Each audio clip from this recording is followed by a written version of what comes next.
शुक्लाम्बरधरं विष्णुं शशिवर्णं चतुर्भुजं प्रसन्नवदनं ध्यायेत् सर्वविघ्नोपशान्तये।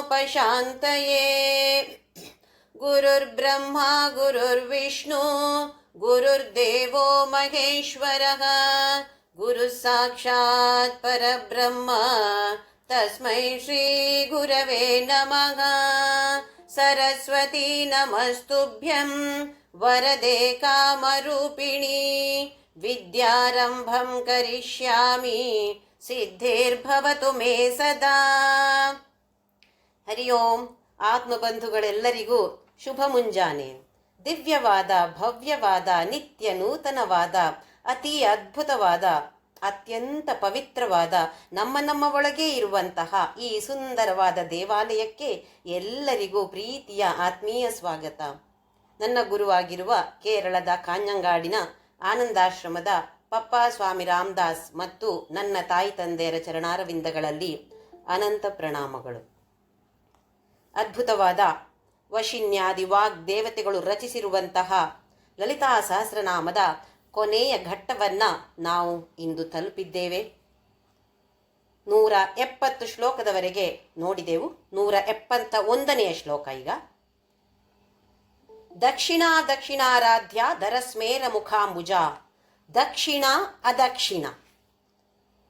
ದಕ್ಷಿಣ ಅಂದರೆ ಬಲಭಾಗ, ಅದಕ್ಕೆ ಪ್ರದಕ್ಷಿಣ ಅಂತ ಹೇಳ್ತೀವಿ. ನೋಡಿ, ನಮ್ಮ ಬಲಭಾಗಕ್ಕೆ ದೇವರನ್ನ ಇಟ್ಟುಕೊಂಡು ಅಥವಾ ಯಾವುದೇ ವಸ್ತುವನ್ನು ಇಟ್ಟುಕೊಂಡು ನಾವು ಅದರ ಸುತ್ತ ಬರೋದಕ್ಕೆ ಪ್ರದಕ್ಷಿಣ ಅಂತ ಹೆಸರು. ಉತ್ತಮವಾದ ಶ್ರೇಷ್ಠವಾದ ಬಲಭಾಗ. ಹಾಗೆಯೇ ಅದಕ್ಷಿಣ ಅಂದರೆ ಎಡಭಾಗ. ಇಲ್ಲಿ ಏನು ಬಲಭಾಗ ಎಡಭಾಗ ಅಂದರೆ, ಬಲಭಾಗ ಅಂತ ಹೇಳಿದರೆ, ದಕ್ಷಿಣ ಅಂತ ಹೇಳಿದರೆ ಜ್ಞಾನ ಇದ್ದುಕೊಂಡು ಆರಾಧನೆ ಮಾಡುವಂಥವರು, ಜ್ಞಾನದಿಂದ ಆರಾಧನೆ ಮಾಡುವಂಥವರು.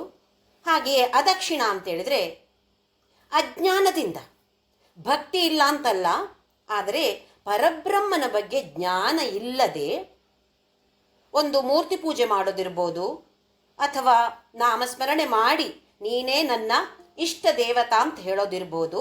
ಇದೆಲ್ಲವೂ ಅದಕ್ಷಿಣ ಅಂತ ಬರುತ್ತೆ. ತಪ್ಪು ಅಂತಲ್ಲ, ಕೆಟ್ಟದು ಅಂತ ಖಂಡಿತವೂ ಅಲ್ಲ. ಹಾಗಾಗಿ ದಕ್ಷಿಣ ಅದಕ್ಷಿಣ ಅಂತ ಹೇಳಿದರೆ ಬಲಭಾಗ ಭಾರಿ ಒಳ್ಳೆಯದು, ಎಡಭಾಗ ಒಳ್ಳೆಯದಲ್ಲ ಅಂತ ಯಾರು ದಯವಿಟ್ಟು ಅಂದ್ಕೊಳ್ಬಾರ್ದು.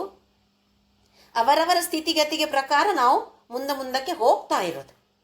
ಜ್ಞಾನವೇ ಪರಮಶ್ರೇಷ್ಠ, ಆದರೆ ಬೇರೆ ಯಾವುದು ನಿಕೃಷ್ಟ ಅಂತಲ್ಲ, ನೀಚ ಅಂತೂ ಅಲ್ಲ. ಹಾಗಾಗಿ ಈ ಎರಡು ಥರದವರು ಕೂಡ ಅವಳನ್ನು ಆರಾಧನೆ ಮಾಡ್ತಾರೆ. ಹಾಗಾಗಿ ದಕ್ಷಿಣ ಅದಕ್ಷಿಣ ಆರಾಧ್ಯ. ದರ ಸ್ಮೇರ ಮುಖಾಂಬುಜ. ದರ ಅಂತ ಹೇಳಿದ್ರೆ ಸುಮಾರು ಸಲ ನೋಡಿದ್ದೇವೆ ನಾವು, ದರಹಾಸೋಜ್ವಲನ್ಮುಖಿ. ದರ ಅಂತ ಹೇಳಿದ್ರೆ ಯಾವತ್ತು ನೋಡಿದ್ರು ಹೇಗಿರ್ತಾಳಂತೆ ಇವಳು. ಸ್ಮೇರ, ಸ್ಮೇರ ಅಂದರೆ ಸ್ಮರಣೀಯ, ಮೆಮೊರೇಬಲ್. ಅವಳ ಮುಖ ಅಂಬುಜ. ಅಂಬುಜ ಅಂತ ಹೇಳಿದ್ರೆ ಕಮಲದ ಹೂ, ತಾವರೆ ಹೂ. ಮುಖ ಹೇಗಿದೆ? ತಾವರೆಯ ಹೂವಿನಂತೆ ಸುಂದರವಾಗಿದೆ, ಕೋಮಲವಾಗಿದೆ, ಮೃದುವಾಗಿದೆ, ಆಕರ್ಷಣೀಯವಾಗಿದೆ. ನಮಗೆ ಯಾವುದಾದ್ರೂ ನೋಡಿದಾಗ ವಾಹ ಭಾರಿ ಚಂದ ಇತ್ತು ಅಂತ ಹೇಳಿದ್ರೆ ನಾವು ಹೇಳೋದಿಲ್ಲ, ಛೇ ನನ್ನ ಜನ್ಮದಲ್ಲಿ ನಾನು ಮರಲಿಕ್ಕೆ ಸಾಧ್ಯ ಇಲ್ಲ ಇದನ್ನು ಅಂತ ಹೇಳಲ್ವಾ? ಅದೇ ಇಲ್ಲಿರೋದು. ಸ್ಮೇರ ಅಂದರೆ ಸ್ಮರಣೀಯ. ಯಾವತ್ತೂ ಕೂಡ ನನಗೆ ಮರಿಲಿಕ್ಕೆ ಸಾಧ್ಯವೇ ಇಲ್ಲ. ಒಂದು ಸಲ ಆ ಮುಖದ ವೀಕ್ಷಣೆ ಮಾಡಿದರೆ ಮತ್ತೆ ಮರೆಯೋಕೆ ಸಾಧ್ಯವೇ ಇಲ್ಲ. ದರ ಸ್ಮೇರ ಮುಖಾಂಬುಜ. ಕೌಲಿನಿ ಕೇವಲ ಅನರ್ಘ್ಯ ಕೈವಲ್ಯ ಪದದಾಯಿನಿ. ಕೌಲಿನಿ ಕೇವಲ ಅಂತ ಹೇಳೋದು ಒಂದು ನಾಮ. ಇಲ್ಲಿ ಕೇವಲ ಅಂತ ಹೇಳಿದ್ರೆ ನಾವು ಸ್ವಾತ್ಮಾರಾಮ ಅಂತ ಒಂದು ನೋಡಿದೆವು, ಸ್ವ ಆತ್ಮದಲ್ಲಿ ರಮಿಸುವಂಥವಳು. ಕೇವಲ ಅಂತ ಹೇಳಿದ್ರೆ ತನ್ನ ಆತ್ಮದಲ್ಲಿ, ತನ್ನಲ್ಲಿಯೇ ರಮಿಸುವಂಥವಳು. ನಮಗೆ ರಮಿಸಬೇಕಾದ್ರೆ ನಮಗೆ ಬೇರೆ ಕಡೆ ಟೂರ್ ಹೋಗಬೇಕು, ಇಲ್ಲದ್ರೆ ಮನೆಯಲ್ಲಿ ಕೂತು ನಮಗೆ ಬೋರ್ ಆಗ್ತದೆ. ಇಲ್ಲ ಒಂದು ಸ್ತೋತ್ರವನ್ನು ಹೇಳೋದಿದ್ರೆ ಬೇರೆ ಬೇರೆ ಬೇರೆ ಬೇರೆ ರಾಗದಲ್ಲಿ ಹೇಳಬೇಕು. ಯಾಕೆ? ನಮಗೆ ವೆರೈಟಿ ಇಲ್ಲದಿದ್ದರೆ ಬೋರ್ ಆಗ್ತದೆ. ನಮಗೆ ನಮ್ಮ ನಮ್ಮಲ್ಲಿಯೇ ಈ ಒಂದು ಪರಮಾನಂದ ಇದೆ ಅಂತ ನಮಗೆ ಗೊತ್ತಿಲ್ಲ. ಹಾಗಾಗಿ ಎಲ್ಲಿ ಆನಂದ ಸಿಗತ್ತೆ ಅಂತ ಬೇರೆ ಬೇರೆ ಬೇರೆ ಬೇರೆ ಕಡೆ ಹುಡುಕ್ತಾ ಇರ್ತೇವೆ. ಅವಳು ಹೇಗಿದ್ದಾಳೆ? ತನ್ನಲ್ಲಿಯೇ ರಮಿಸುವಂಥವಳು, ಅಂಥವಳಿಗೆ ಕೇವಲ ಅಂತ ಹೆಸರು. ಇನ್ನು ಕೌಲಿನಿ ಅಂತ ಹೇಳಿದ್ರೆ ಜ್ಞಾನವನ್ನು ವರ್ಧನೆ ಮಾಡುವಂಥವಳು. ಇಲ್ಲಿ ಏನು ಅರ್ಥ ಬರ್ತಾ ಇದೆ ಅಂತ ಹೇಳಿದರೆ, ನಮ್ಮಲ್ಲಿಯೇ ನಾವು ರಮಿಸಬೇಕು ಅಂತ ಆದರೆ, ಕೇವಲ ಆಗಬೇಕು ಅಂತ ಆದರೆ ಜ್ಞಾನವನ್ನು ವೃದ್ಧಿ ಮಾಡಿಕೊಳ್ಬೇಕು. ಈಗ ಭಜನೆ ಸ್ತೋತ್ರ ಎಲ್ಲವನ್ನು ಹಾಡ್ತೇವೆ ನಾವು. ಹಾಡಿ ಹಾಡಿ ಮುಂದಕ್ಕೆ ಸಾಗ್ತಾ ಇರಬೇಕು.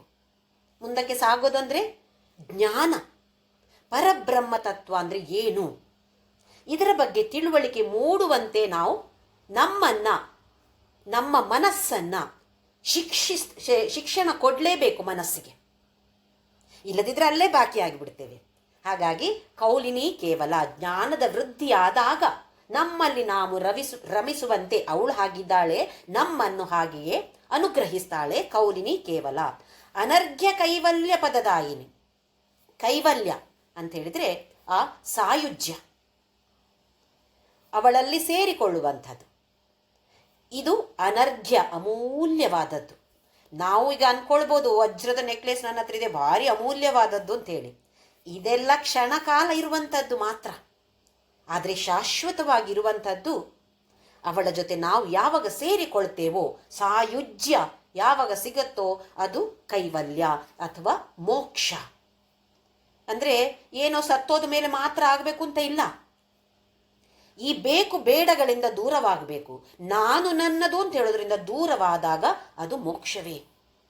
ಇದು ಅಮೂಲ್ಯವಾದದ್ದು, ಬೆಲೆ ಕಟ್ಟಲಿಕ್ಕೆ ಸಾಧ್ಯ ಇಲ್ಲದೆ ಇರುವಂಥದ್ದು. ಹಾಗಾಗಿ ಅಂತಹ ಕೈವಲ್ಯ ಪದವನ್ನು ನಮಗೆ ಅನುಗ್ರಹಿಸುವಂಥವಳು ಕೈವಲ್ಯ ಪದದಾಯಿನಿ. ಸ್ತೋತ್ರ ಪ್ರಿಯ ಸ್ತುತಿಮತಿ ಶ್ರುತಿ ಸಂಸ್ತುತ ವೈಭವ. ಸ್ತೋತ್ರ ಪ್ರಿಯ. ಸ್ತೋತ್ರ ಅಂದರೆ ಏನು? ನಾವು ಯಾರನ್ನಾದರೂ ಹೊಗಳಿದ್ರೆ ಅದನ್ನು ಸ್ತವ ಅಂತ ಹೇಳ್ತೀವಿ. ಇದೇ ಸ್ತವ ತ್ರಿಧಾಬದ್ಧವಾದಾಗ, ಅಂದರೆ ಸ್ವರ, ಭಕ್ತಿ, ಛಂದಸ್ಸು, ಪದ್ಯ, ಗದ್ಯ, ಹೃದಯ, ಸತ್ಯ, ಪ್ರಿಯ, ಹಿತ, ಭೂತ, ವರ್ತಮಾನ, ಭವಿಷ್ಯತ್, ಇದೆಲ್ಲವೂ ಮೂರು ವರ್ಗಗಳು ನೋಡಿದೆವು. ತ್ರಿಧಾಬದ್ಧವಾಗಿ ಹೊಗಳಿಕೆ ಇದ್ದರೆ ಇದಕ್ಕೆ ಸ್ತವತ್ರಯ ಅಥವಾ ಸ್ತೋತ್ರ ಅಂತ ಹೆಸರು. ತ್ರ ಅಂತ ಬಂತು ನೋಡಿ, ಮತ್ತೆ ತ್ರ ಅಂತ ಎಲ್ಲಿ ಬರುತ್ತೋ ಅಲ್ಲಿ ರಕ್ಷಣೆ ಮಾಡುವಂಥವಳು. ಯಾರು ಸ್ತವ ಮಾಡ್ತಾರೋ, ಸ್ತವ ಅಂದರೆ ಆ ಥರದ ಹೊಗಳಿಕೆ, ಯಾರು ಮಾಡ್ತಾರೋ ಅಂಥವರನ್ನ ರಕ್ಷಣೆ ಮಾಡುವಂಥದ್ದು ಸ್ತೋತ್ರ. ನಮಗೂ ಭಾರಿ ಖುಷಿ ಆಗ್ತದೆ. ಯಾರಾದರೂ ನಮ್ಮನ್ನು ಹೊಗಳಿದ್ರೆ ನಮಗೂ ಎಷ್ಟು ಖುಷಿ ಅಲ್ವಾ? ಹಾಗೆ ನಮ್ಮಾಗೆ ತಾನೆ ಅವಳು ಕೂಡ. ಹೌದಾ? ಖಂಡಿತ ಅಲ್ಲ. ನಾವು ಹೊಗಳಿದ್ರು, ಬೈದ್ರು, ತೆಗಳಿದ್ರು ಅವಳಿಗೇನು ವ್ಯತ್ಯಾಸ ಆಗೋದಿಲ್ಲ. ಹಾಗಾದ್ರೆ ಯಾಕೆ ವಶಿನ್ಯಾದಿ ದೇವತೆ ಹತ್ರ ಹೇಳಿದ್ಲು ಅವಳು? ನನ್ನ 1000 ನಾಮವನ್ನು ನೀವೆಲ್ಲ ರಚನೆ ಮಾಡಿ ಅಂತ ಯಾಕೆ ಹೇಳಿದ್ರು? ನಮ್ಮಂತಹ ಭಕ್ತರಿಗೋಸ್ಕರ, ಕರುಣೆಯಿಂದ, ಪ್ರೀತಿಯಿಂದ ಅನುಗ್ರಹಿಸೋಕ್ಕೋಸ್ಕರ ಅವಳು ಈ ಸಹಸ್ರನಾಮವನ್ನು ರಚನೆ ಮಾಡಿ ಅಂತ ವಾಗ್ದೇವತೆಗಳಿಗೆ ಆಜ್ಞೆಯನ್ನು ಕೊಟ್ಟಳು. ನಾವು ಹೇಳೋದ್ರಿಂದ, ನಾವು ಇದರ ಪಠಣ ಮಾಡೋದ್ರಿಂದ, ನಾವು ಇದರಲ್ಲಿ ಮನಸ್ಸನ್ನು ಕೇಂದ್ರೀಕರಿಸಿಕೊಂಡು ಆ ಉತ್ತಮವಾದ ಭಾವನೆಗಳಿಂದ ನಾವು ಪಠಣ ಮಾಡೋದ್ರಿಂದ ಖಂಡಿತವಾಗಿಯೂ ನಮ್ಮ ಮನಸ್ಸು ಬದಲಾಗತ್ತೆ, ನಮ್ಮ ಮನಸ್ಸು ಪರಿವರ್ತನೆಗೊಳ್ಳತ್ತೆ, ನಮ್ಮ ಮನಸ್ಸು ಅವಳ ಕಡೆ ಹೋಗ್ತಾ ಇರತ್ತೆ. ಇದಕ್ಕೋಸ್ಕರ, ನಮಗೋಸ್ಕರ ಅವಳು ಈ ಸ್ತೋತ್ರವನ್ನು ರಚಿಸಿ ಅಂತ ಆಜ್ಞೆ ಕೊಟ್ಲು. ಹಾಗೆಯೇ ಸ್ತೋತ್ರ ಪ್ರಿಯ. ನಾವು ಈ ಥರದ ಸ್ತೋತ್ರವನ್ನು ಒಂದು ನಾಮಪಾರಾಯಣ ಪ್ರೀತ ಅಂತ ಕೂಡ ನೋಡಿದೆವು. ಅವಳ ಸ್ತೋತ್ರವನ್ನು ಹೊಗಳಿದಾಗ, ಅವಳ ನಾಮವನ್ನು ಹೇಳಿ ಅವಳನ್ನು ಹೊಗಳಿದಾಗ ಅವಳಿಗೇನು ವ್ಯತ್ಯಾಸ ಇಲ್ಲ, ವ್ಯತ್ಯಾಸ ಆಗೋದು ನಮಗೆ. ಯಾವತ್ತಾದರೂ ನೋಡಿ, ಯಾರ ಬಗ್ಗೆ ಆದರೂ ಕೆಟ್ಟದಾಗಿ, ಅದು ನಿಜವಾದ ಸಂಗತಿಯೇ ಇರ್ಬೋದು, ಆದರೆ ಕೆಟ್ಟದಾಗಿ ನಾವು ಮಾತನಾಡಿದಾಗ ಅವರು ಕೆಟ್ಟವರೇ ಇರ್ಬೋದು. ಆದರೆ ಅವರು ಕೆಟ್ಟವರು ಅಂತ ನಾವು ಇನ್ನೊಬ್ಬರ ಹತ್ರ ಹೇಳಿದಾಗ ನಮ್ಮ ಮನಸ್ಸು ಹೇಗಾಗತ್ತೆ ಅಂತ ನಾವು ಗಮನಿಸಬೇಕು. ಅದೇ ಯಾರಾದರೂ ಒಳ್ಳೆಯವರು, ಅವರ ಒಳ್ಳೆಯವರ ಬಗ್ಗೆ ನಾವು ಮಾತನಾಡಿದಾಗ ನಮ್ಮ ಮನಸ್ಸು ಹೇಗಾಗತ್ತೆ, ನಮ್ಮ ವಿಶ್ಲೇಷಣೆಯನ್ನು ನಾವೇ ಮಾಡಿಕೊಳ್ಬೇಕು. ಇದಕ್ಕೆ ತುಂಬ ಪ್ರಾಮುಖ್ಯತೆಯನ್ನು ಭಗವದ್ಗೀತೆಯ ಗುಣತ್ರಯ ವಿಭಾಗ ಯೋಗದಲ್ಲಿ ಭಗವಂತ ಕೊಟ್ಟಿದ್ದಾನೆ. ಬೇರೆಯವರ ವಿಶ್ಲೇಷಣೆ ಮಾಡೋದನ್ನು ನಿಲ್ಲಿಸಿ ನಮ್ಮ ವಿಶ್ಲೇಷಣೆಯನ್ನು ಮಾಡಬೇಕು ಅಂತ ಹೇಳಿ ಇಲ್ಲಿ ವಶಿನ್ಯಾದಿ ವಾಗ್ದೇವತೆಗಳು ನಮಗೆ ತಿಳಿಸಿಕೊಡ್ತಿದ್ದಾರೆ. ಅವಳಿಗೆ ಯಾವ ವ್ಯತ್ಯಾಸವೂ ಇಲ್ಲ.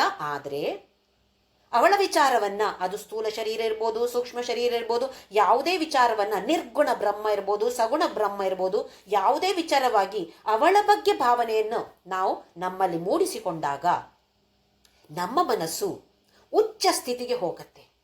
ಇದನ್ನು ನಾವು ಗಮನಿಸಬೇಕು. ಹಾಗಾಗಿ ಸ್ತೋತ್ರವನ್ನು ರಚನೆ ಮಾಡಿ ಅಂತ ಹೇಳಿ ನಮ್ಮಂತಹ ಭಕ್ತರ ಕೈಯಲ್ಲಿ ಪಠಣೆಯನ್ನು ಮಾಡಿಸಿ ನಮಗೆ ಅನುಗ್ರಹವನ್ನು ಮಾಡುವಂತಹ ಕರುಣಾ ಸಾಗರಿ ನಮ್ಮ ಜಗನ್ಮಾತೆ, ಸ್ತೋತ್ರ ಪ್ರಿಯ ಸ್ತುತಿಮತಿ. ಸ್ತುತಿ ಅಂತ ಹೇಳಿದರೆ ಸ್ತೋತ್ರಕ್ಕೆ ಅರ್ಹಳಾದವಳು. ಈಗ ನಾವು ಕೆಲವೊಂದ್ಸಲ ಕೆಲವರನ್ನು ಹೊಗಳ್ತೇವೆ. ಯಾಕೆ? ನಮಗೇನೋ ಕೆಲಸ ಆಗಬೇಕಾಗಿದೆ.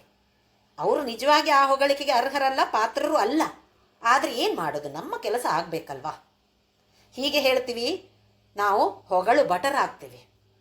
ಎಲ್ಲ ಸುಳ್ಳು. ಆದರೆ ಇಲ್ಲಿ ಅವಳಿಗೆ ಅರ್ಹತೆ ಇದೆ. ಆ ಥರದ ಬುದ್ಧಿ ಇರುವಂಥವಳು, ಸ್ತೋತ್ರಕ್ಕೆ ಅರ್ಹಳಾದವಳು ಸ್ತುತಿಮತಿ. ಹಾಗಾದರೆ ಖಂಡಿತವಾಗಿಯೂ ನಾವೆಲ್ಲರವಳ ಸ್ತುತಿಯನ್ನು ಮಾಡಲೇಬೇಕು. ಶ್ರುತಿ ಸಂಸ್ತುತ ವೈಭವ. ಶ್ರುತಿ ಅಂತ ಹೇಳಿದರೆ ವೇದ. ವೇದ ಯಾವತ್ತೂ ಕೂಡ ಅವಳ ವೈಭವವನ್ನು ಸಾರಿಕೊಂಡಿರಂಥದ್ದು. ಶ್ರುತಿ ಸಂಸ್ಕೃತ ವೈಭವ. ಮನಸ್ವಿನಿ ಮಾನವತಿ ಮಹೇಶಿ ಮಂಗಲಾಕೃತಿ. ಮನಸ್ವಿನಿ, ಮನಸ್ಸನ್ನು ತನ್ನ ವಶದಲ್ಲಿ ಇಟ್ಟುಕೊಂಡಿರುವಂಥವಳು. ಹಾಗಾಗಿ ನಮಗೆ ಒಂದು ಸಲಹೆಯನ್ನು ಕೊಡ್ತಿದ್ದಾರೆ ವಶಿನ್ಯಾದಿ ವಾಗ್ದೇವತೆಗಳು. ಬೇರೆಯವರನ್ನೆಲ್ಲ ಕಂಟ್ರೋಲಲ್ಲಿ ಇಟ್ಕೊಳ್ಳೋಕ್ಕೆ ನೋಡ್ಕೊಳ್ತಾ ಇದ್ದೀರಲ್ವ ನೀವೆಲ್ಲ. ನಿಮ್ಮ ಮನಸ್ಸನ್ನು ನಿಮ್ಮ ವಶದಲ್ಲಿ ಇಟ್ಟುಕೊಳ್ಳಿ ಅಂತೇಳಿ ವಶಿನ್ಯಾದಿ ವಾಗ್ದೇವತೆಗಳು ಈ ನಾಮದ ಮೂಲಕ ನಮಗೆ ಸಲಹೆಯನ್ನು ಕೊಡ್ತಿದ್ದಾರೆ.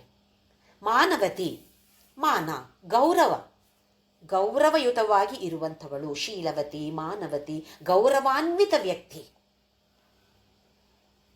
ಮಹೇಶಿ, ಮಹಾ ಈಶಿ. ಈಶಿ ಅಂತ ಹೇಳಿದ್ರೆ ಮತ್ತೆ ಕಂಟ್ರೋಲರ್, ಎಲ್ಲರನ್ನೂ ತನ್ನ ವಶದಲ್ಲಿ ಇಟ್ಟುಕೊಂಡಿರುವಂಥವಳು ಮಹೇಶಿ. ಮಂಗಲಾಕೃತಿ, ಅವಳ ಆಕೃತಿ ಹೇಗಿದೆ? ಮಂಗಲಮಯವಾದ ಆಕೃತಿ ಅಥವಾ ಶುಭಪ್ರದವಾದ ಆಕೃತಿ. ವಿಶ್ವಮಾತಾ ಜಗದ್ಧಾತ್ರಿ ವಿಶಾಲಾಕ್ಷಿ ವಿರಾಗಿಣಿ. ವಿಶ್ವಮಾತಾ, ಇಡೀ ವಿಶ್ವಕ್ಕೆ ತಾಯಿ, ಮಾತೆಯವಳು. ಮೊದಲ ನಾಮ ಶ್ರೀಮಾತಾ.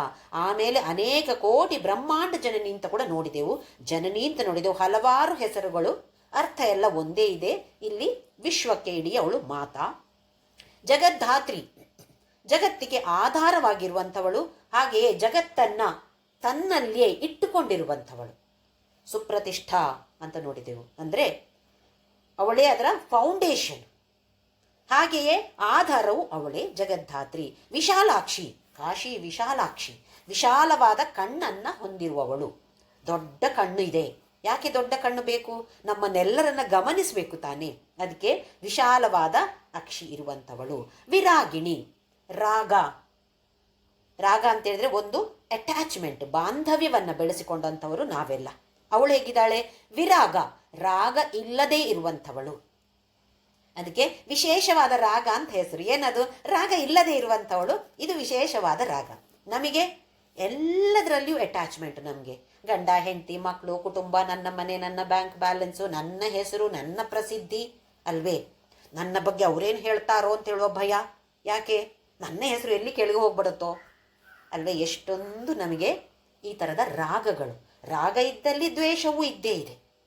ಹಾಗಾಗಿ ಇದು ಎರಡು ಇಲ್ಲದೆ ಇರುವಂಥವಳು ವಿರಾಗಿಣಿ. ಪ್ರಗಲ್ಭ ಪರಮೋದಾರ ಪರಾಮೋದ ಮನೋಮಯಿ. ಪ್ರಗಲ್ಭ, ಗಲ್ಭ ಅಂತ ಹೇಳಿದರೆ 2-3 ಅರ್ಥ ಬರುತ್ತೆ. ಒಂದು ನೈಪುಣ್ಯ, ಎಲ್ಲದರಲ್ಲಿಯೂ. ಪ್ರ ಅಂತ ಹೇಳಿದರೆ ಗೊತ್ತಿದೆ ನಮಗೆ, ಅತಿ ಶ್ರೇಷ್ಠವಾದ ನೈಪುಣ್ಯತೆಯನ್ನು ಎಲ್ಲ ವಿಷಯಗಳಲ್ಲೂ ಹೊಂದಿರುವವಳು. ನಮಗೆ ಯಾವುದೋ ಒಂದು ವಿಷಯದಲ್ಲಿ ನೈಪುಣ್ಯತೆ ಇರ್ಬೋದು, ಇನ್ನೊಂದು ವಿಷಯ ತಗೊಂಡ್ರೆ ನಮಗೆ 0, ಅದರ ಬಗ್ಗೆ ಏನೂ ಗೊತ್ತಿಲ್ಲ. ಇವಳು ಹಾಗಲ್ಲ, ಯಾವುದೇ ವಿಷಯ ತಗೊಂಡ್ರೂ ನೈಪುಣ್ಯ ಇರುವಂಥವಳು. ಇನ್ನೊಂದು ಅರ್ಥ ಅಂತ ಹೇಳಿದರೆ ಪ್ರೌಢತೆ. ನಾವೀಗ ಪ್ರೌಢಶಾಲೆಗೆ ಹೋಗೋದಿಲ್ವಾ? ಪ್ರೈಮರಿ ಶಾಲೆ ಆಗಿ ಆಮೇಲೆ ಪ್ರೌಢಶಾಲೆಗೆ ಹೋಗ್ತೇವೆ. ಅಂದರೆ ಮೆಚುರಿಟಿ ಇರುವಂಥವಳು, ಸಮಯದ ಪ್ರಜ್ಞೆ ಇರುವಂಥವಳು. ಇದು ಇನ್ನೊಂದು ಅರ್ಥ. ಇನ್ನೊಂದು ಅರ್ಥ ಆಳವಾಗಿರುವಂಥದ್ದು. ಗಲ್ಭ ಅಂತ ಹೇಳಿದರೆ ಆಳವಾಗಿರುವಂಥದ್ದು. ನೋಡಿ, ಈ ಆಳವಾಗಿರುವ ಸ್ಥಳಗಳಲ್ಲಿ ಎಣ್ಣೆ ಸಿಗತ್ತೆ, ಆಯಿಲ್ ಸಿಗತ್ತೆ. ಅದಕ್ಕೋಸ್ಕರ ಗಲ್ಫ್ ಕಂಟ್ರೀಸ್ ಅಂತ ಬಂತು ನೋಡಿ. ಅಲ್ಲಿ ಆಳವಾದ ಪ್ರದೇಶಗಳಲ್ಲಿ ಎಣ್ಣೆ ಸಿಗತ್ತೆ, ಪೆಟ್ರೋಲ್ ಸಿಗತ್ತೆ, ಇಂಧನ ಸಿಗತ್ತೆ. ಅದಕ್ಕೋಸ್ಕರ ನಮ್ಮ ಸಂಸ್ಕೃತದಿಂದಲೇ ಬಂದಿರುವಂತಹ ಶಬ್ದಗಳಿದೆಲ್ಲ ಗಲ್ಫ್ ಕಂಟ್ರಿ, ಪ್ರಗಲ್ಭ, ಇದರಿಂದಲೇ ಬಂದಿರುವಂಥದ್ದು ಗಲ್ಫ್ ಕಂಟ್ರಿ ಅಂತ. ಪರಮೋದಾರ, ಪರಮ ಉದಾರಿ.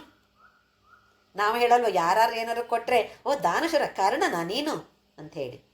ಇವಳು ಪರಮ ಉದಾರಿ, ಕೇಳದೆಯೇ ನಮಗೆ ಉತ್ತಮವಾದ ವಿಚಾರಗಳನ್ನು ತಿಳಿಸಿಕೊಡುವಂಥವಳು, ಅಥವಾ ವಸ್ತುಗಳನ್ನು ಲೌಕಿಕವೂ ಅಷ್ಟೇ ಪಾರಮಾರ್ಥಿಕವೂ ಅಷ್ಟೇ ಎಲ್ಲವನ್ನು ನಮಗೆ ಅನುಗ್ರಹಿಸುವಂಥವಳು ಪರಮ ಉದಾರಿ.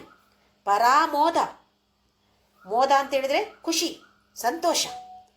ಪರ, ಅತಿ ಶ್ರೇಷ್ಠವಾದ ಸಂತೋಷದಲ್ಲಿ ಇರುವಂಥವಳು, ನಮ್ಮನ್ನು ಹಾಗೆಯೇ ಅನುಗ್ರಹಿಸುವಂಥವಳು.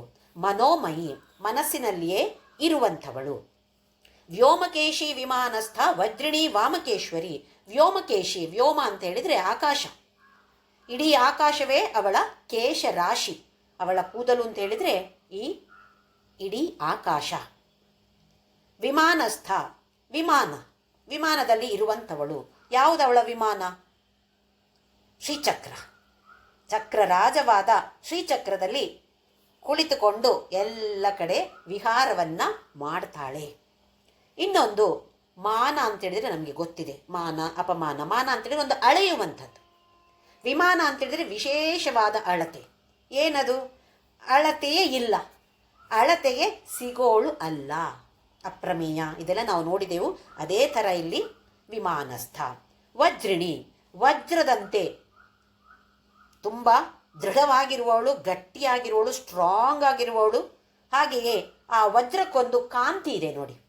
ಯಾರಾದರೂ ಹಾಕ್ಕೊಂಡಿದ್ರೆ ಫಳ್ ಫಳ್ ಫಳ್ ಅಂತ ಹೇಳತ್ತೆ ತಿರುಗಿದಾಗ ಎಲ್ಲ. ಹಾಗೆಯೇ ಆ ಥರದ ಕಾಂತಿ ಇರುವಂಥವಳು ವಜ್ರಿಣಿ. ವಾಮಕೇಶ್ವರಿ, ಒಂದು ಶ್ರೀವಿದ್ಯಾ ಪದ್ಧತಿಯಲ್ಲಿ ಒಂದು ತಂತ್ರ ಇದೆ, ವಾಮಕೇಶ್ವರ ತಂತ್ರ ಅಂತ ಹೆಸರು. ಆ ತಂತ್ರದಲ್ಲಿ ಮನಸ್ಸಿನ ಮೂಲಕ ಇವಳ ಪೂಜೆಯನ್ನು ಮಾಡ್ತಾರೆ.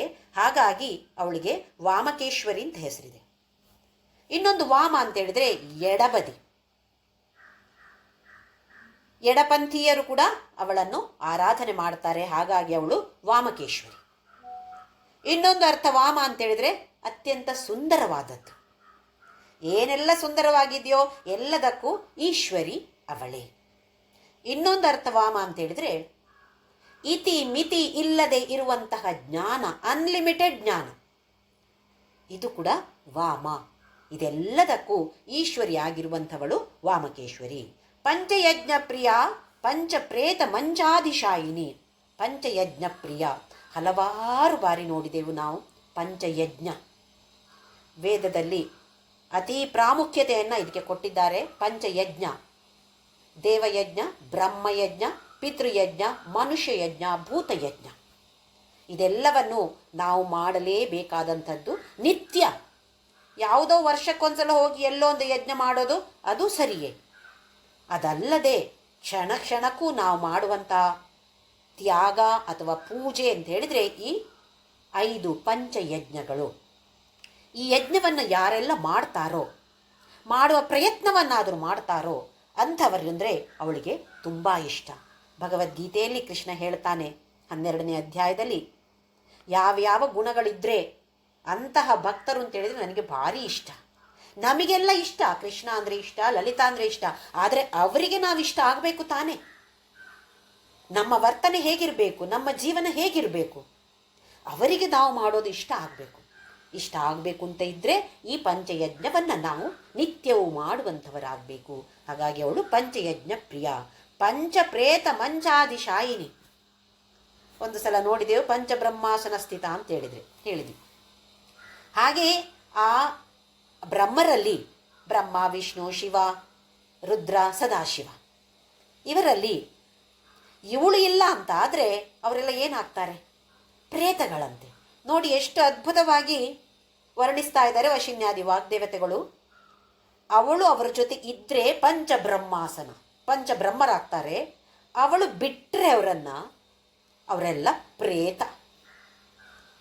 ನಾವು ಅಷ್ಟೇ ತಾನೇ, ಶರೀರದಿಂದ ಆತ್ಮ ಬಿಟ್ಟು ಹೋದರೆ ಮತ್ತೆ ಅದು ಪ್ರೇತ. ಹಾಗೆ ಇಲ್ಲಿ ಪಂಚ ಪ್ರೇತ ಮಂಚಾದಿಶಾಯಿನಿ, ಆ ಮಂಚದಲ್ಲಿ ಅವಳು ಕುಳಿತುಕೊಂಡಿರುವಂಥವಳು. ಪಂಚಮಿ ಪಂಚಭೂತೇಶಿ ಪಂಚ ಸಂಖ್ಯೋಪಚಾರಿಣಿ.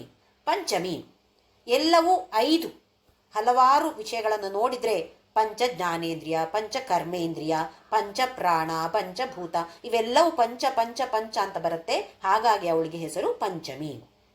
ಪಂಚಭೂತೇಶಿ ಆಕಾಶ, ವಾಯು, ಅಗ್ನಿ, ಜಲ, ಪೃಥ್ವಿ, ಇದು ಪಂಚಮಹಾಭೂತಗಳು. ಇದರಲ್ಲಿ ಎಲ್ಲದರಲ್ಲಿ ಇರುವಂಥವಳು ಅವಳೇ.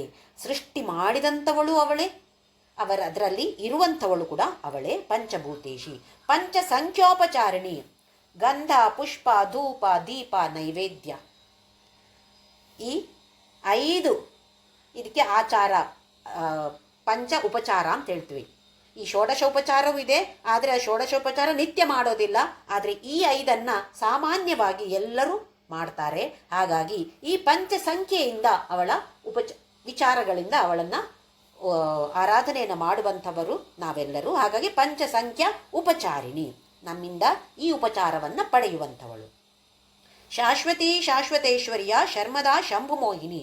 ಶಾಶ್ವತಿ ಯಾವತ್ತೂ ಇರುವಂಥವಳು, ಎಲ್ಲ ಕಾಲದಲ್ಲೂ ಇರುವಂಥವಳು, ಎಲ್ಲ ಕಡೆಯಲ್ಲೂ ಇರುವಂಥವಳು. ದೇಶಕಾಲ ಪರಿಚ್ಛಿನ್ನ ಅಂತ ನೋಡಿದೆವು. ದೇಶವೂ ಅಪರಿಚ್ಛಿನ್ನ, ಕಾಲವೂ ಅಪರಿಚ್ಛಿನ್ನ. ಹಾಗಾಗಿ ಅವಳು ಶಾಶ್ವತಿ. ಶಾಶ್ವತೈಶ್ವರ್ಯ, ಶಾಶ್ವತವಾದ ಐಶ್ವರ್ಯವನ್ನು ಹೊಂದಿರುವವಳು. ಹಾಗೆಯೇ ಭಕ್ತರಿಗೆ ಶಾಶ್ವತವಾದ ಐಶ್ವರ್ಯವನ್ನು ಪ್ರಸಾದಿಸುವವಳು. ಶಾಶ್ವತ ಅಂತ ಹೇಳಿದರೆ ಯಾವತ್ತೂ ಇರುವಂಥದ್ದು. ಯಾವುದಿದು? ನಮ್ಮಲ್ಲಿರುವ ವಜ್ರದ ಹೊಸತ್ತು ಕಿವಿಗೋಲೆ ಮಾಡಿಸಿದೆ, ಹಾಕಿದ್ದೆ, 2 ದಿನ ಆಗಿ ಅಲ್ಲಿ ಬಿಚ್ಚಿಟ್ಟಿದ್ದೆ, 3ನೇ ದಿನ ನೋಡಿದಾಗ ಕಾಣೆ ಆಗಿಬಿಟ್ಟಿದೆ. ಅದು ಬಂದಾಗ, ನಮ್ಮ ಕೈಗೆ ಬಂದಾಗ ಎಷ್ಟು ಸಂತೋಷ ಸಿಕ್ಕಿತೋ ಅಷ್ಟೇ ದುಃಖ ನಮ್ಮ ಕೈಯಿಂದ ಹೋದಾಗ ಆಗತ್ತೆ ನಮಗೆ. ಹಾಗಾದರೆ ಆ ಸುಖವೋ ಆ ಐಶ್ವರ್ಯವೋ ಶಾಶ್ವತವಾದ ಐಶ್ವರ್ಯ ಅಂತ ಹೇಳಿದರೆ ಆ ಪರಬ್ರಹ್ಮನ ಜೊತೆ ಸೇರಿಕೊಳ್ಳುವಂಥದ್ದು, ಅಥವಾ ಪರಬ್ರಹ್ಮ ಜ್ಞಾನ ಅಂಥದ್ದನ್ನು ನಮಗೆ ಕರುಣಿಸುವಂಥವಳು ಶಾಶ್ವತೈಶ್ವರ್ಯ. ಶರ್ಮದ, ಶರ್ಮ ಅಂತ ಹೇಳಿದರೆ ಆನಂದ, ಅತಿಯಾದ ಆನಂದಕ್ಕೆ ಹೆಸರು ಶರ್ಮ. ಶರ್ಮವನ್ನು ನಮಗೆ ಕೊಡುವಂಥವಳು. ಶಂಭು ಮೋಹಿನಿ, ಶಂಭು ಅಂತ ಹೇಳಿದ್ರೆ ಶಿವ. ಯಾವುದು ಶಂ ಅಂತ ಹೇಳಿದ್ರೆ ಒಳ್ಳೆಯದು, ಒಳ್ಳೆಯದ್ರಿಂದ ಹುಟ್ಟಿದವನು, ಒಳ್ಳೆಯದ್ರಿಂದ ಬಂದವನು. ಹುಟ್ಟಿದವನು ಅಂತ ಹೇಳಕ್ಕಾಗೋದಿಲ್ಲ ಶಿವನನ್ನು. ಶಂಭು ಮೋಹಿನಿ, ಅವನನ್ನು ಕೂಡ ತನ್ನ ಮೋಹ ಜಾಲದಲ್ಲಿ ಬೀಳಿಸಿದಂಥವಳು ಶಂಭು ಮೋಹಿನಿ. ಧರಾಧರ ಸುತ ಧನ್ಯ ಧರ್ಮಿಣಿ ಧರ್ಮವರ್ಧಿನಿ. ಧರ ಅಂತ ಹೇಳಿದ್ರೆ 2-3 ಅರ್ಥ ಬರುತ್ತೆ. ಆಧಾರ ಅಂತ ಇದ್ದಾಗೆ ನಮ್ಮ ಆಧಾರವನ್ನು ಕೊಡುವಂಥವಳು, ಹಾಗೆಯೇ ಎಲ್ಲದಕ್ಕೂ ಮೂಲವಾಗಿರುವಂಥವಳು. ಇನ್ನೊಂದು ಅರ್ಥ ಅಂತ ಹೇಳಿದರೆ ಪರ್ವತಕ್ಕೂ ಧರ ಅಂತ ಹೆಸರಿದೆ, ಅಂದರೆ ವಿಶಾಲವಾಗಿ ದೊಡ್ಡದಾಗಿರುವುದು ಅಂತ ಅರ್ಥ. ಧರಸುತ, ಪರ್ವತರಾಜನ ಪುತ್ರಿ ಅವಳು. ಪಾರ್ವತಿ ಪರ್ವತರಾಜನ ಪುತ್ರಿ. ಹಾಗಾಗಿ ಧರಸುತ, ಧನ್ಯ, ಕೃತಾರ್ಥಳಾದವಳು. ನಮ್ಮನ್ನೆಲ್ಲರನ್ನೂ ಈ ಸಹಸ್ರನಾಮ ಪಠಿಸುವಂತೆ ಮಾಡಿ ನಾವು ಕೂಡ ಎಲ್ಲರೂ ಕೃತಾರ್ಥರಾಗಬೇಕು ಅಂತ ಹೇಳಿ ವಿಚಾರವನ್ನು ಹೊಂದಿರುವಂಥವಳು ನಮ್ಮ ಜಗನ್ಮಾತೆ. ಧನ್ಯ, ಧರ್ಮಿಣಿ, ಎಲ್ಲ ಧರ್ಮದಲ್ಲಿಯೂ ಇರುವಂಥವಳು. ಯಾವುದೇ ಧರ್ಮ ತೆಗೆದುಕೊಂಡ್ರೂ ಅದರಲ್ಲಿ ಇರುವಂಥವಳು. ಧರ್ಮವರ್ಧಿನಿ, ಧರ್ಮದ ವೃದ್ಧಿಯನ್ನು ಮಾಡುವಂಥವಳು ಧರ್ಮವರ್ಧಿನಿ. ಲೋಕಾತೀತ ಗುಣಾತೀತ ಸರ್ವಾತೀತ ಶಮಾತ್ಮಿಕ. ಲೋಕಾತೀತ, 14 ಲೋಕಗಳಿವೆ, ಎಲ್ಲ ಕಡೆಯಲ್ಲೂ ಎಲ್ಲ ಲೋಕದಲ್ಲಿ ಅವಳಿದ್ದಾಳೆ, ಅದನ್ನು ಮೀರಿದ್ದಾಳೆ ಅವಳು. ಹಾಗೆಯೇ ಗುಣಾತೀತ, 3 ಗುಣಗಳಿವೆ, 3 ಗುಣಗಳಲ್ಲಿಯೂ ಇದ್ದಾಳೆ, ಅದರಿಂದ ಅತೀತಳಾಗಿದ್ದಾಳೆ. ಸರ್ವಾತೀತ, ಎಲ್ಲದರಲ್ಲಿಯೂ ಇದ್ದುಕೊಂಡು ಕೂಡ ಅದರಿಂದ ಅತೀತಳಾದವಳು. ಶಮಾತ್ಮಿಕ, ಶಮ ಅಂತ ಹೇಳಿದರೆ ಮನಸ್ಸಿನ ಕಂಟ್ರೋಲ್. ದಮ ಅಂತ ಹೇಳಿದರೆ ಇಂದ್ರಿಯ ನಿಗ್ರಹ, ಶಮ ಅಂತ ಹೇಳಿದರೆ ಮನೋನಿಗ್ರಹ. ಕಂಚಿಯ ಪರಮಾಚಾರ್ಯರು ಒಂದು ಪುಸ್ತಕದಲ್ಲಿ, ಅಂದರೆ ಅವರು ಬರೆದಿರೋದಲ್ಲ, ಅವರ ವ್ಯಾಖ್ಯಾನವೋ ಅಥವಾ ಎಲ್ಲೆಲ್ಲಿ ಅವರು ಪ್ರವಚನವನ್ನು ನೀಡಿದ್ದಾರೋ ಅದನ್ನೆಲ್ಲ ಒಟ್ಟು ಸೇರಿಸಿ ವಾಯ್ಸ್ ಆಫ್ ಗಾಡ್ ಅಂತ ಇದೆ ಪುಸ್ತಕ, 2-3 ವಾಲ್ಯೂಮ್ ಇದೆ ಅದರಲ್ಲಿ ಒಂದರಲ್ಲಿ ಅವ್ರೇನು ಹೇಳ್ತಾರೆ ಅಂತ ಹೇಳಿದರೆ, ಮನುಷ್ಯರಿಗೆ ಈ ಲೋಕ ವ್ಯವಹಾರದಲ್ಲಿ ಮುಳುಗಿದಾಗ ಧ್ಯಾನ ಮಾಡೋದು ಸ್ವಲ್ಪ ಕಷ್ಟ, ಇದು ಸಹಜ. ಹಾಗಾದರೆ ಇದಕ್ಕೆ ಏನು ಉಪಾಯ ಏನು ಅಂತ ಹೇಳಿದರೆ, ಈ ಜಗನ್ಮಾತೆಯ ಸುಂದರವಾದ ಕೋಮಲವಾದ ಪಾದ ಕಮಲಗಳನ್ನು ನೆನೆಯುವಂಥದ್ದು. ಬೇರೆ ಎಲ್ಲ ಕಷ್ಟ ಆಗ್ಬೋದು, ಆದರೆ ಇದು ಹೇಗಿದೆ, ಸ್ಮೇರ, ಮುಖವೂ ಸ್ಮೇರವಾಗಿದೆ, ಸ್ಮರಣೀಯವಾಗಿದೆ.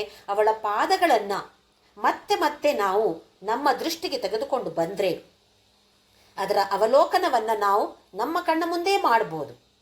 ಕಣ್ಣ ಮುಂದೆ ಅದು ಹಾಗೆ ಪಾದದಾಗಿ ಇರದೇ ಇರ್ಬೋದು, ಆದರೆ ನಮಗೆ ಈಗ ಅದರ ವರ್ಣನೆಯನ್ನು ಮಾಡಿ ಅದರ ವಿಚಾರ ತಿಳಿದಾಗ, ಓಹೋಹೋ ಹೀಗಿದ್ದಾಳೆ, ಹೀಗೆ ಗೆಜ್ಜೆ ಹಾಕ್ಕೊಂಡಿದ್ದಾಳೆ, ಹೀಗಿದೆ ಅವಳ ಪಾದ ಅಂತ ಹೇಳಿ ವರ್ಣನೆಯನ್ನು ನಾವು ಮಾಡಿದಾಗ ನಮ್ಮ ಕಣ್ಣ ಮುಂದೆ ಆ ಪಾದವನ್ನು ನಾವು ಕಾಣ್ತೇವೆ.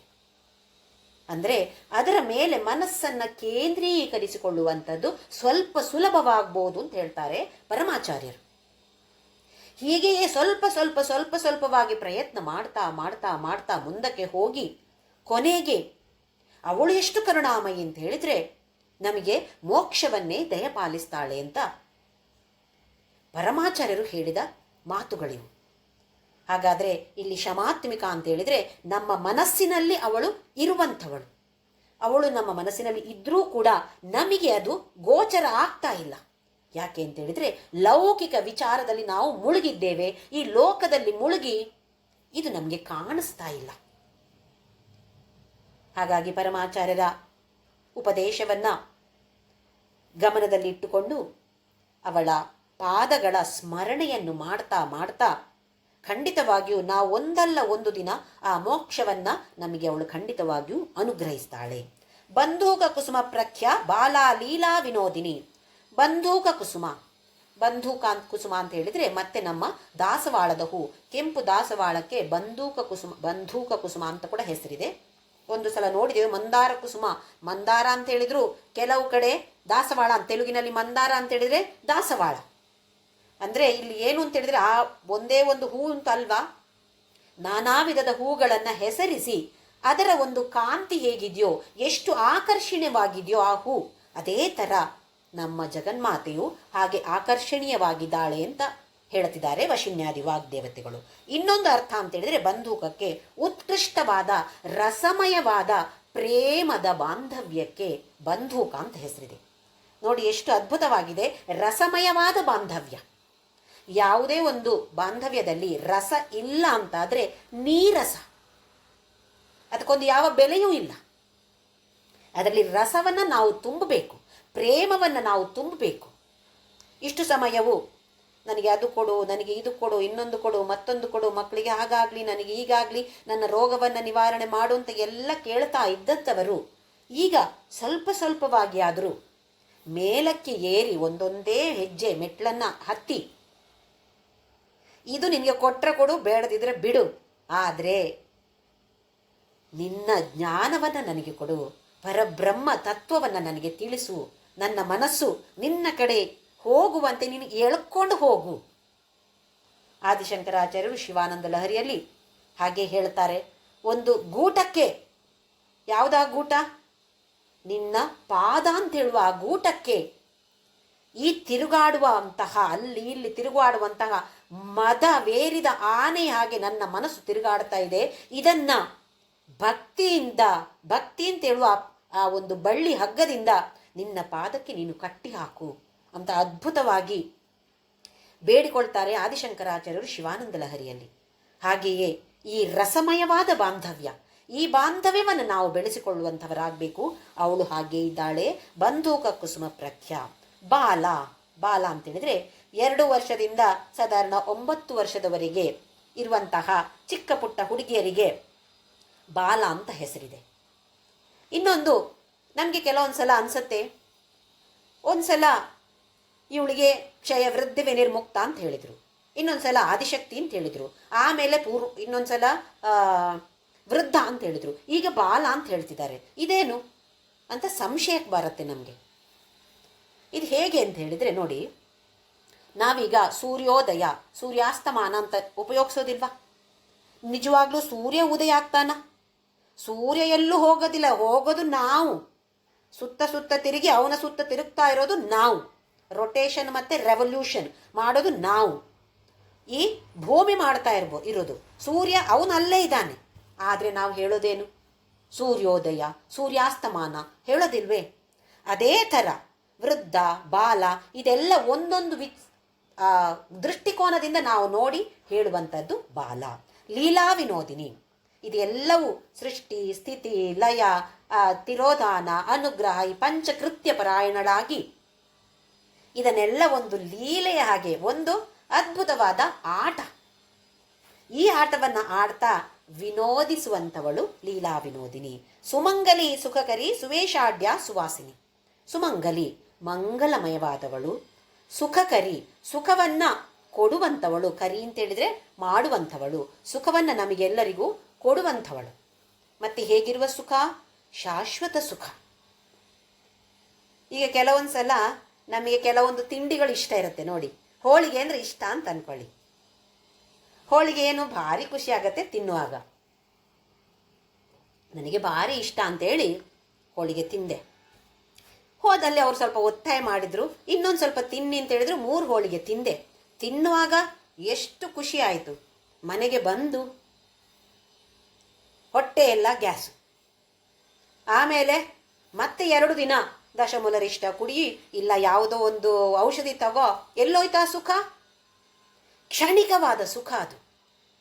ಶಾಶ್ವತ ಐಶ್ವರ್ಯ ಅಲ್ಲ, ಶಾಶ್ವತ ಸುಖ ಅಲ್ಲ ಅದೆಲ್ಲ. ಇದೆಲ್ಲವೂ ಈ ಥರದ ಲೌಕಿಕ ಸುಖಗಳು ಕ್ಷಣಿಕ ಮಾತ್ರ. ಇಲ್ಲ ಒಂದು ಕ್ಷಣ ಅಲ್ಲ, ಸರಿ 2 ದಿನ ಇರ್ಬೋದು ಅಥವಾ 1 ವರ್ಷ ಇರ್ಬೋದು, ಆಮೇಲೆ ಅದು ಶಾಶ್ವತವಾದದ್ದು ಅಲ್ಲ.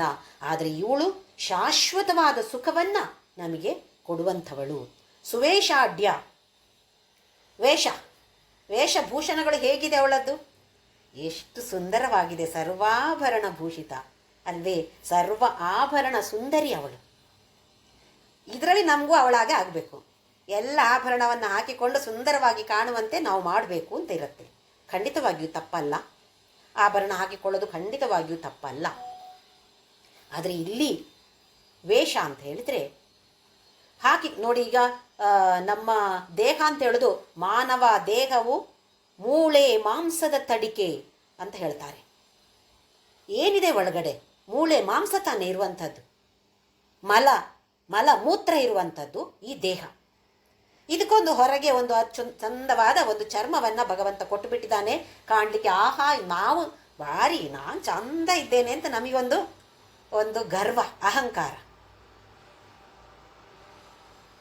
ಇದು ನಮಗೆ ಅವಳು ದಯಪಾಲಿಸಿರುವಂತಹ ಒಂದು ವೇಷ. ಆದರೆ ಇದನ್ನು ಇನ್ನು ಉಚ್ಚ ಸ್ಥಿತಿಗೆ ಹೇಗೆ ತೆಗೆದುಕೊಂಡು ಹೋಗಬೇಕು, ಇದರ ಪರಿಜ್ಞಾನ ನಮಗೆ ಬೇಕು. ಅಂದರೆ ಜ್ಞಾನದ ವೇಷ ಬೇಕಾಗಿರುವಂಥದ್ದು. ಇದೆಲ್ಲ ಏನಿದೆ? ಜ್ಞಾನದ ವೇಷ ಬೇಕಾಗಿರುವಂಥದ್ದು.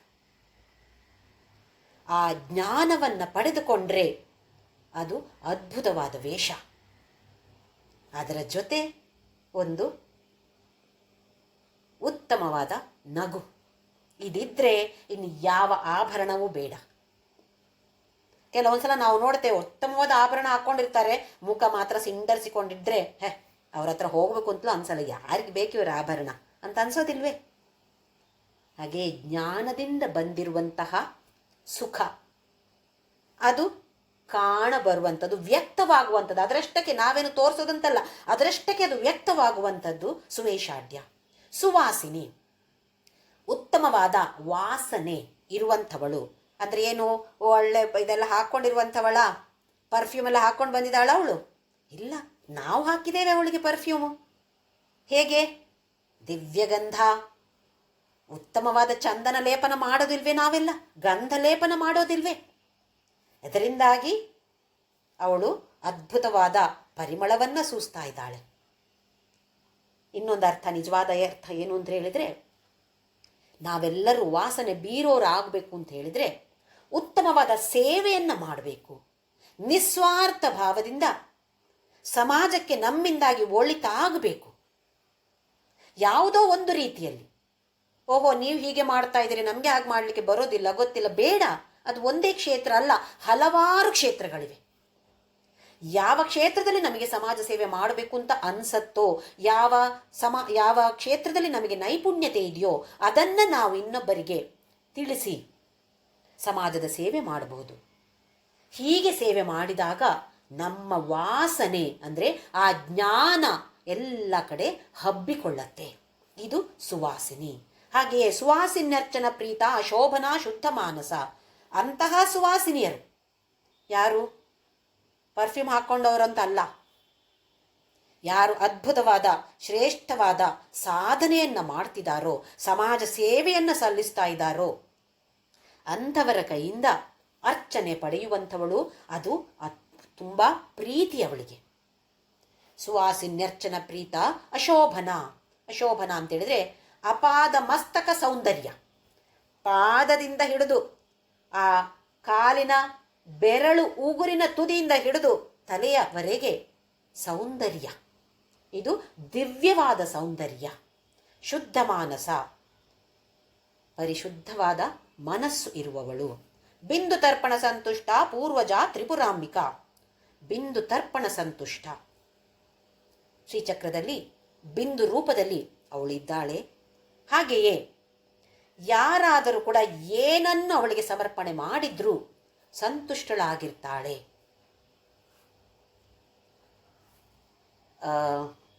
ಪುರಂದರದಾಸರ ಒಂದು ಕೀರ್ತನೆಯಲ್ಲಿ ಬರುತ್ತೆ, ಒಂದು ದಳ ಶ್ರೀ ತುಳಸಿ ಬಿಂದು ಗಂಗೋದಕವ. ಬರೋದಿಲ್ವಾ? ನಾವೆಲ್ಲರೂ ಇದನ್ನು ಹಾಡ್ತೇವೆ. ಒಂದೇ ಒಂದು ದಳ ತುಳಸಿ, ಉದಕ ನೀರು. ಗಂಗಾ ನೀರು ಅಂತ ಹೇಳಿದ್ರೆ ಗಂಗಾ ನದಿಯ ನೀರೇ ಆಗಬೇಕು ಅಂತಲ್ಲ. ನೀರನ್ನ ತುಳಸಿಯ ಜೊತೆಯಲ್ಲಿ ಸೇರಿಸಿ ಕೊಟ್ಟಾಗ ಅದು ಕೂಡ ಅವಳಿಗೆ ಅತಿ ಇಷ್ಟ ಆಗ್ಬಿಡತ್ತೆ. ಅಂದರೆ ಇಲ್ಲಿ ಅರ್ಥ ಏನು ಅಂತ ಹೇಳಿದರೆ, ನಾವು ಏನನ್ನ ಕೊಡ್ತೇವೆ ಅಂತ ಅಲ್ಲಿ ಅದಕ್ಕೆ ಪ್ರಾಮುಖ್ಯತೆ ಇಲ್ಲ, ಯಾವ ಭಾವನೆಯಿಂದ ಕೊಡ್ತೇವೆ. ಪತ್ರಂ ಪುಷ್ಪಂ ಫಲಂ ತೋಯಂ ಯೋ ಮೇ ಭಕ್ತ್ಯ. ಯಾರು ನನಗೆ ಭಕ್ತಿಯಿಂದ ಸಮರ್ಪಣೆ ಮಾಡ್ತಾರೋ ಅದನ್ನು ನಾನು ಸ್ವೀಕಾರ ಮಾಡ್ತೇನೆ ಅಂತ ಹೇಳ್ತಾನೆ ಭಗವಂತ ಭಗವದ್ಗೀತೆಯಲ್ಲಿ. ಹಾಗೆಯೇ ಬಿಂದು ತರ್ಪಣ ಸಂತುಷ್ಟ. ಒಂದಿಷ್ಟ ಆದರೂ ಯಾವುದೇ ಕೆಲಸವನ್ನು ಮಾಡುವಾಗ ಅವಳ ಒಂದು ಸ್ಮರಣೆಯನ್ನು ಮಾಡುವಂಥದ್ದು. ನಿನಗೆ ಸಮರ್ಪಣೆಯನ್ನು ಮಾಡ್ತಾ ಇದ್ದೇನೆ, ಇದು ಏನೇ ಆಗಲಿ, ಇದರ ಫಲ ಏನೇ ಇರಲಿ, ನಿನಗೆ ಸಮರ್ಪಣೆಯನ್ನು ಮಾಡ್ತಾ ಇದ್ದೇನೆ, ನೀನೇ ನನ್ನ ಕೈಯಲ್ಲಿ ಮಾಡಿಸುವಂಥವಳು, ನಾನು ಒಂದು ಉಪಕರಣ ಮಾತ್ರ ಅಂತೇಳಿ ಈ ಭಾವನೆಯಿಂದ ನಾವು ಯಾವುದೇ ಕೆಲಸವನ್ನು ಮಾಡಿದ್ರೂ ಅದು ಅವಳಿಗೆ ಭಾರಿ ಇಷ್ಟ. ಬಿಂದು ತರ್ಪಣ ಸಂತುಷ್ಟ. ಪೂರ್ವಜ. ಪೂರ್ವ ಅಂತೇಳಿದರೆ ಮೊದಲು ಬಂದವಳು. ಅದಕ್ಕೆ ನಾವು ಅವಳು ಆದಿ ಅಂತ ಹೇಳಿದೆವು. ಎಲ್ಲರಿಗಿಂತ ಮೊದಲು, ಅದಕ್ಕೆ ವೃದ್ಧ ಅಂತ ಹೇಳಿದೆವು. ಎಲ್ಲರಿಗಿಂತ ಮೊದಲು ಬಂದಿದ್ದಾಳೆ ಅವಳು, ಹಾಗಾಗಿ ಪೂರ್ವಜ. ತ್ರಿಪುರಾಂಬಿಕಾ. ತ್ರಿಪುರಾಂಬ ಅಂತ ಹೇಳೋದು ಶ್ರೀಚಕ್ರದಲ್ಲಿ 8ನೇ ಆವರಣದಲ್ಲಿ ಇರುವಂತಹ ಚಕ್ರೇಶ್ವರಿ ತ್ರಿಪುರಾಂಬ. ತ್ರಿಪುರ ಅಂತ ಹೇಳೋದಕ್ಕೆ ನಾವು ಅರ್ಥ ಹಲವು ಬಾರಿ ನೋಡಿದೆವು. ನಮ್ಮ ದೇಹಕ್ಕೂ ತ್ರಿಪುರ ಅಂತ ಹೆಸರಿದೆ. ಅಂಬಿಕಾ ಅಂತ ಹೇಳಿದರೆ ತಾಯಿ. ಈ ದೇಹಕ್ಕೆ ತಾಯಿಯಾಗಿರುವಂಥವಳು ಅವಳು. ಹಾಗೆಯೇ 8ನೆಯ ಆವರಣದಲ್ಲಿ ಶ್ರೀಚಕ್ರದಲ್ಲಿ ಚಕ್ರೇಶ್ವರಿಯಾಗಿರುವಂಥವಳು ತ್ರಿಪುರಾಂಬ. ದಶಮುದ್ರಾ ಸಮಾರಾಧ್ಯ ತ್ರಿಪುರಾ ಶ್ರೀ ವಶಂಕರಿ. ದಶಮುದ್ರಾ ಸಮಾರಾಧ್ಯ. ಮುದ್ರೆಗಳು, ಕೈ ಬೆರಳುಗಳನ್ನು ಸೇರಿಸಿ ಮಾಡುವಂಥದ್ದು ಮುದ್ರೆಗಳು. ಮುದ್ದಂತ ಹೇಳಿದರೆ ತುಂಬ ಸಂತೋಷವನ್ನು ಕೊಡುವಂಥದ್ದು. ಅದಕ್ಕೆ ನೋಡಿ, ನಾವು ಕೆಲವರನ್ನು ಮುದ್ದು ಅಂತ ಕರೆಯೋಲ್ವಾ. ಚಿಕ್ಕ ಮಕ್ಕಳಿಗೆಲ್ಲ ಬೇಡ ಮುದ್ದು. ಕೆಲವ್ರ ಮನೆಯಲ್ಲಿ ಮಕ್ಕಳಿಗೆ ಒಂದು ಅಡ್ಡ ಹೆಸರು ಹಾಕಿರ್ತಾರೆ ಮುದ್ದು ಅಂತ. ಯಾಕೆ? ಅತ್ಯಂತ ಸಂತೋಷವನ್ನು ಮಗು ನಮಗೆ ಕೊಡುವ ಕಾರಣ ಮುದ್ದು ಅಂತ. ಮುದ್ದು ಅಂತ ಹೇಳಿದರೆ ಸಂತೋಷ. ಮುದ್ರಾ, ಸಂತೋಷವನ್ನು ಕೊಡುವಂಥದ್ದು ಮುದ್ರ. ಅಥವಾ ಇಲ್ಲಿ ಸಂತೋಷ ಅಂತ ಹೇಳಿದರೆ ಆರೋಗ್ಯವನ್ನು ಕೊಡುವಂಥದ್ದು ಮುದ್ರ. ಅವಳನ್ನು 10 ಮುದ್ರೆಗಳಿಂದ ಪೂಜಿಸ್ತಾರೆ. ಇದು ಶ್ರೀವಿದ್ಯಾ ಪದ್ಧತಿಯಲ್ಲಿ ಇರುವಂಥದ್ದು. ಕೆಲವು ಮುದ್ರೆಗಳು ತುಂಬ ರಹಸ್ಯವಾಗಿರುವಂಥದ್ದು. ಇದನ್ನು ಗುರು ಮೂಲಕ ಕಲಿತುಕೊಂಡು ಆಮೇಲೆ ಅಭ್ಯಾಸ ಮಾಡುವಂಥದ್ದು. ಇದಕ್ಕೆ ದೇವತೆಗಳು ಇದ್ದಾರೆ, ಮುದ್ರಾ ದೇವತೆಗಳು ಇದ್ದಾರೆ. ಶ್ರೀಚಕ್ರದ ಮೊದಲನೆಯ ಆವರಣದಲ್ಲಿ ಈ ಮುದ್ರಾ ದೇವತೆಯರು ಕೂಡ ಇದ್ದಾರೆ. ದಶಮುದ್ರಾ ಸಮಾರಾಧ್ಯ. ತ್ರಿಪುರಾಶ್ರೀ ವಶಂಕರಿ. ಕೆಲವರು ತ್ರಿಪುರಾ ಶಿವಶಂಕರಿ ಅಂತ ಹೇಳ್ತಾರೆ, ಹಾಗಲ್ಲ, ತ್ರಿಪುರಾಶ್ರೀ ವಶಂಕರಿ. ತ್ರಿಪುರಾಶ್ರೀ ಅಂತ ಹೇಳೋದು ಒಂದು, ಮತ್ತೆ ವಶಂಕರಿ ಅಂತ ಹೇಳೋದು ಬೇರೆ. ನಾಮ ಅಲ್ಲ, ನಾಮ ಒಂದೇ, ಆದರೆ ಶಬ್ದಗಳು ಎರಡು, ಪದಗಳು ಎರಡು. ತ್ರಿಪುರಾಶ್ರೀ ವಶಂಕರಿ. ಶ್ರೀಚಕ್ರದಲ್ಲಿ ಮತ್ತೆ 5ನೇ ಆವರಣದಲ್ಲಿ ಸರ್ವಾರ್ಥ ಸಾಧಕ ಚಕ್ರ ಅಂತ ಇದೆ, ಅದರಲ್ಲಿ ಬರುವಂಥವಳು ಚಕ್ರೇಶ್ವರಿಯಾಗಿರುವಂಥವಳು ತ್ರಿಪುರಾಶ್ರೀ. ಮತ್ತೆ ತ್ರಿಪುರ ಅಂದರೆ ನಮಗೆ ಅರ್ಥ ಗೊತ್ತಿದೆ, ಅದನ್ನು ವಶಂಕರಿ, ವಶದಲ್ಲಿ ಇಟ್ಟುಕೊಂಡಿರುವಂಥವಳು ತ್ರಿಪುರಾಶ್ರೀ ವಶಂಕರಿ. ಜ್ಞಾನಮುದ್ರಾ ಜ್ಞಾನಗಮ್ಯ ಜ್ಞಾನ ಜ್ಞೇಯ ಸ್ವರೂಪಿಣಿ. ಜ್ಞಾನಮುದ್ರಾ ನಮ್ಮ ಈ 2 ಬೆರಳುಗಳು, ಹೆಬ್ಬೆರಳು ಮತ್ತು ಉಂಗುಷ್ಟ ಬೆರಳು, ಇದೆರಡನ್ನ ಸೇರಿಸಿಕೊಂಡು ಮಾಡುವಂಥದ್ದು ಮುದ್ರೆ ಜ್ಞಾನ ಮುದ್ರೆ. ಇದನ್ನು ಮಾಡೋದ್ರಿಂದ ನಮ್ಮ ಮನಸ್ಸು ಹಾಗೂ ಕೇಂದ್ರೀಕರಿಸಿಕೊಳ್ಳುವಂಥ ಒಂದು ಶಕ್ತಿ ಇದು ವೃದ್ಧಿಯಾಗತ್ತೆ ಅಂತ ಹೇಳ್ತಾರೆ. ಹಾಗಾಗಿ ಅವಳು ಜ್ಞಾನಮುದ್ರಾ, ಜ್ಞಾನಗಮ್ಯ, ಜ್ಞಾನದ ಗಮ್ಯ, ಜ್ಞಾನದ ಗುರಿಯೇ ಇವಳು. ಹಾಗಾಗಿ ಜ್ಞಾನಗಮ್ಯ. ಜ್ಞಾನ ಜ್ಞೇಯ ಸ್ವರೂಪಿಣಿ. ಜ್ಞಾನ ಅಂತ ಹೇಳಿದ್ರೆ ಗೊತ್ತಿದೆ ನಮಗೆ, ಜ್ಞೇಯ. ಜ್ಞೇಯ ಅಂತ ಹೇಳಿದ್ರೆ ಯಾರ ಬಗ್ಗೆ ತಿಳಿದುಕೊಳ್ಳಬೇಕು ನಾವು, ಅದಕ್ಕೆ ಹೆಸರು ಜ್ಞೇಯ. ಜ್ಞಾನವೂ ಅವಳೇ, ಹಾಗೆ ಜ್ಞೇಯ ಅಂತೇಳಿ ಯಾರ ಬಗ್ಗೆ ತಿಳಿದುಕೊಳ್ಬೇಕು, ಅದು ಅವಳೇ. ಜ್ಞಾನ ಜ್ಞೇಯ ಸ್ವರೂಪಿಣಿ. ಯೋನಿ ಮುದ್ರಾ ತ್ರಿಕಂಡೇಶಿ ತ್ರಿಗುಣಾಂಬ ತ್ರಿಕೋಣಗ. ಯೋನಿ ಮುದ್ರಾ, ಇನ್ನೊಂದು ಮುದ್ರಾ ಇದರಲ್ಲಿ ಯೋನಿ ಮುದ್ರಾ. ಈ ಶ್ರೀಚಕ್ರದಲ್ಲಿ ಬಿಂದು ರೂಪದಲ್ಲಿ ಅವಳು ಇರುವಂಥದ್ದು. ಅದರ ಹೊರಗಡೆ ಒಂದು ತ್ರಿಕೋಣ ಬರುತ್ತೆ, ಅದಕ್ಕೆ ಯೋನಿ ಅಂತಲೇ ಹೆಸರು. ಅವಳು ಇರುವಂಥ ಜಾಗ ಅದು ಬೈಂದ ವಾಸನ ಅಂತೆಲ್ಲ ನೋಡಿದೆವು, ಹಾಗೆ ಯೋನಿ ಮುದ್ರಾ. ತ್ರಿಖಂಡೇಶಿ, ಹೇಗೆ ನಾವು ಎಲ್ಲ ಕಡೆ ತ್ರ ಅಂತ ಬಂದರೆ ಮೂರು ವರ್ಗಗಳು, ಅದು ಎಲ್ಲ ವರ್ಗಗಳು ಇಲ್ಲಿ ಬರುತ್ತೆ. ಕಾಲ, ಅವಸ್ಥೆ, ಗುಣಗಳು, ಆಮೇಲೆ ಶಕ್ತಿಗಳು, ಎಲ್ಲವೂ ಮೂರು ವರ್ಗಗಳಿದೆ. ಅದೆಲ್ಲವೂ ತ್ರಿಖಂಡವಾಗಿ ಎಲ್ಲವೂ ಒಂದೇ ಆಗಿ ಬರುವಂಥದ್ದು ಈ ಬಿಂದುವಿನಲ್ಲಿ. ತ್ರಿಖಂಡದಲ್ಲಿದ್ದು ಆಮೇಲೆ ಒಟ್ಟಾಗುವಂಥದ್ದು ಈ ಬಿಂದುವಿನಲ್ಲಿ. ಹಾಗಾಗಿ ಅವಳು ತ್ರಿಖಂಡೇಶಿ. ತ್ರಿಗುಣಾಂಬ, 3 ಗುಣಗಳಿಗೂ ತಾಯಿ ಅವಳೇ. ತ್ರಿಕೋಣಗ, ತ್ರಿಕೋಣದಲ್ಲಿ ಮಧ್ಯದಲ್ಲಿ ಒಂದು ಕೋಣ, ತ್ರಿಕೋಣ ಇದೆ, ಅದರ ಮಧ್ಯದಲ್ಲಿ ಅವಳಿರುವಂಥವಳು. ಹಾಗಾಗಿ ಆ ತ್ರಿಕೋಣದಲ್ಲಿ ವಾಸಿಸುವಂಥವಳು ತ್ರಿಕೋಣಗ. ಅನಘಾದ್ಭುತ ಚಾರಿತ್ರ ವಾಂಛಿತಾರ್ಥ ಪ್ರದಾಯಿನಿ. ಅನಘ, ಅಘ ಅಂತ ಹೇಳಿದ್ರೆ ಪಾಪ, ಅನಘ ಅಂತ ಹೇಳಿದ್ರೆ ಪಾಪವೇ ಇಲ್ಲದಿರುವಂಥವಳು ಅನಘ. ಅದ್ಭುತ ಚಾರಿತ್ರ, ಅದ್ಭುತವಾದ ಚರಿತ್ರೆ ಅವಳದು. ಇಷ್ಟು ಸಮಯವು ನಾವು ಅವಳ ಚರಿತ್ರೆಯನ್ನೇ ತಾನೇ ತಿಳಿದುಕೊಳ್ತಾ ಇದ್ದಿದ್ದು. ಹಾಗಾಗಿ ಅದ್ಭುತವಾದ ಚರಿತ್ರೆ ಇರುವಂಥವಳು. ವಾಂಛಿತಾರ್ಥ ಪ್ರದಾಯಿನಿ, ವಾಂಛಿತ ಅರ್ಥ ಪ್ರದಾಯಿನಿ. ಯಾವುದನ್ನು ಕೇಳ್ತೀವೋ ಅದನ್ನು ಕೊಡುವಂಥವಳು. ಅದು ಲೌಕಿಕವೂ ಇರ್ಬೋದು. ನಾವು ವಾಂಛಿತಾರ್ಥ ಅಂತ ಹೇಳಿದ್ರೆ, ಓಹೋ ಬರೇ ಪರಬ್ರಹ್ಮ ಜ್ಞಾನವೋ, ಅದೀಗ ನನಗೆ ಬೇಡ, ನನಗೆ ಇದು ಬೇಕಾಗಿದೆ. ಯಾಕೆ ಅಂತ ಹೇಳಿದ್ರೆ, ಕಷ್ಟದಲ್ಲಿರುವಾಗ ಆ ಪರಬ್ರಹ್ಮನ ಬಗ್ಗೆ ನಮಗೆ ತಿಳಿದುಕೊಳ್ಳುವಂತಹ ಒಂದು ಆಸಕ್ತಿ ಇರೋದಿಲ್ಲ. ಮೊದಲು ಈ ಕಷ್ಟ ಮುಗಿಲಿ, ಕಷ್ಟದಿಂದ ನನ್ನನ್ನು ಹೊರಕ್ಕೆ ತರಲಿ, ಆಮೇಲೆ ನೋಡುವ ಪರಬ್ರಹ್ಮ ಅಂತ ಅನ್ಸೋದಿಲ್ವೇ? ಆರ್ತೋ ಜಿಜ್ಞಾಸುರಾರ್ಥಾರ್ಥಿ ಜ್ಞಾನೀಚ ಅಂತ ಹೇಳಿ ಭಗವಂತ ಹೇಳ್ತಾನೆ 7ನೇ ಅಧ್ಯಾಯದಲ್ಲಿ. ಯಾವ ಥರದ ಭಕ್ತರೆಲ್ಲ ಇರ್ತಾರೆ, ಆರ್ತರು ಇರ್ತಾರೆ, ತುಂಬ ಕಷ್ಟ ಇದೆ ಅಂಥವರಿಗೆ ಪರಬ್ರಹ್ಮನ ಬಗ್ಗೆ ಯಾಕೆ ಬೇಕೀಗ ಅಲ್ವೇ? ಹಾಗಾದರೆ ಈಗ ನನಗೆ ಇದು ಬೇಕು, ವಾಂಛಿತ ಏನು ಬೇಕು ಅಂತ ಕೇಳ್ತೀವೋ ಅದನ್ನು ಕೊಡುವಂಥವಳು ವಾಂಛಿತ ಅರ್ಥ ಪ್ರದಾಯಿನಿ. ಇದರಿಂದ ಮುಂದಕ್ಕೆ ಮುಂದಕ್ಕೆ ಮುಂದಕ್ಕೆ ಸಾಗಿ ಸಾಗಿ ಕೊನೆಗೆ ಅದೆಲ್ಲ ಇದ್ರೂ ಪರವಾಗಿಲ್ಲ, ಇಲ್ಲದೇ ಇದ್ರೂ ಪರವಾಗಿಲ್ಲ, ನಿನ್ನ ಮೇಲೆ ನನಗೆ ಪ್ರೀತಿ ಕೊಡು, ನಿನ್ನ ಮೇಲೆ ವಿಶ್ವಾಸವನ್ನು 100% ವಿಶ್ವಾಸವನ್ನು ನನಗೆ ಕೊಡು, ನಾನು ನನ್ನ ಸಾಧನೆಯಲ್ಲಿ ಮುಂದೆ ಹೋಗುವಂತೆ ಮಾಡು ಅಂತ ಹೇಳುವ ಭಾವನೆಗಳು ಬೆಳೆಯುವಂತೆ ಅವಳು ನಮಗೆ ಮಾಡುವಂಥವಳು. ಅಭ್ಯಾಸ ಅತಿಶಯ ಜ್ಞಾತ ಷಡಧ್ವಾತೀತ ರೂಪಿಣಿ. ಅಭ್ಯಾಸ ಅತಿಶಯ ಜ್ಞಾತ. ಅಭ್ಯಾಸ ಮಾಡಲೇಬೇಕು. ಎಲ್ಲರೂ ಕೂಡ ಅಭ್ಯಾಸವನ್ನು ಮಾಡ್ತಾ ಇರಬೇಕು. ಏನೋ ಒಂದು ಸಲ, ದಿನಕ್ಕೊಂದ್ಸಲ ಲಲಿತಾ ಸಹಸ್ರನಾಮ ಹೇಳಿ ಆಗೋಯ್ತು ನನ್ನ ಕೆಲಸ, ಅಬ್ಬಾ ಇವತ್ತು ಮುಗೀತು. ಕೆಲವೊಬ್ಬರಿಗೆ ಅದು ಮುಗೀತು ಬರುವಾಗ ಖುಷಿ ಆಗೋದು, ಅಬ್ಬಾ ಮುಗೀತಲ್ಲ ಒಂದ್ಸಲ. ಹಾಗಲ್ಲದೆ ಕೆಲವೊಂದ್ಸಲ ಕಷ್ಟ ಇದ್ದಾಗ, ಸಮಯ ಇಲ್ಲದಿದ್ದಾಗ ಹಾಗೆ ಅನ್ಸತ್ತೆ, ಪರವಾಗಿಲ್ಲ. ಆದರೆ ಉತ್ತಮವಾದ ಭಾವನೆಗಳ ಜೊತೆ ಅಭ್ಯಾಸವನ್ನು ಮಾಡ್ತಾ, ಅತಿಶಯವಾದ ಅಭ್ಯಾಸ ಏನೋ ಒಂದೆರಡು ದಿನದಲ್ಲಿ ಬರುವಂಥದ್ದಲ್ಲ. ಆದರೆ ಹಿಂದಿನ ಜನ್ಮದಲ್ಲಿ ನಾವೇನು ಮಾಡಿದೆವೋ ಗೊತ್ತಿಲ್ಲ ನಮಗೆ, ಹಾಗಾಗಿ ಒಂದೆರಡು ದಿನದಲ್ಲಿಯೂ ಬರ್ಬೋದು. ಅತಿಶಯವಾದ ಅಭ್ಯಾಸ ಒಂದು ದಿನ ಮಾಡಿದ್ರೂ ಸಾಕಾಗ್ಬೋದು.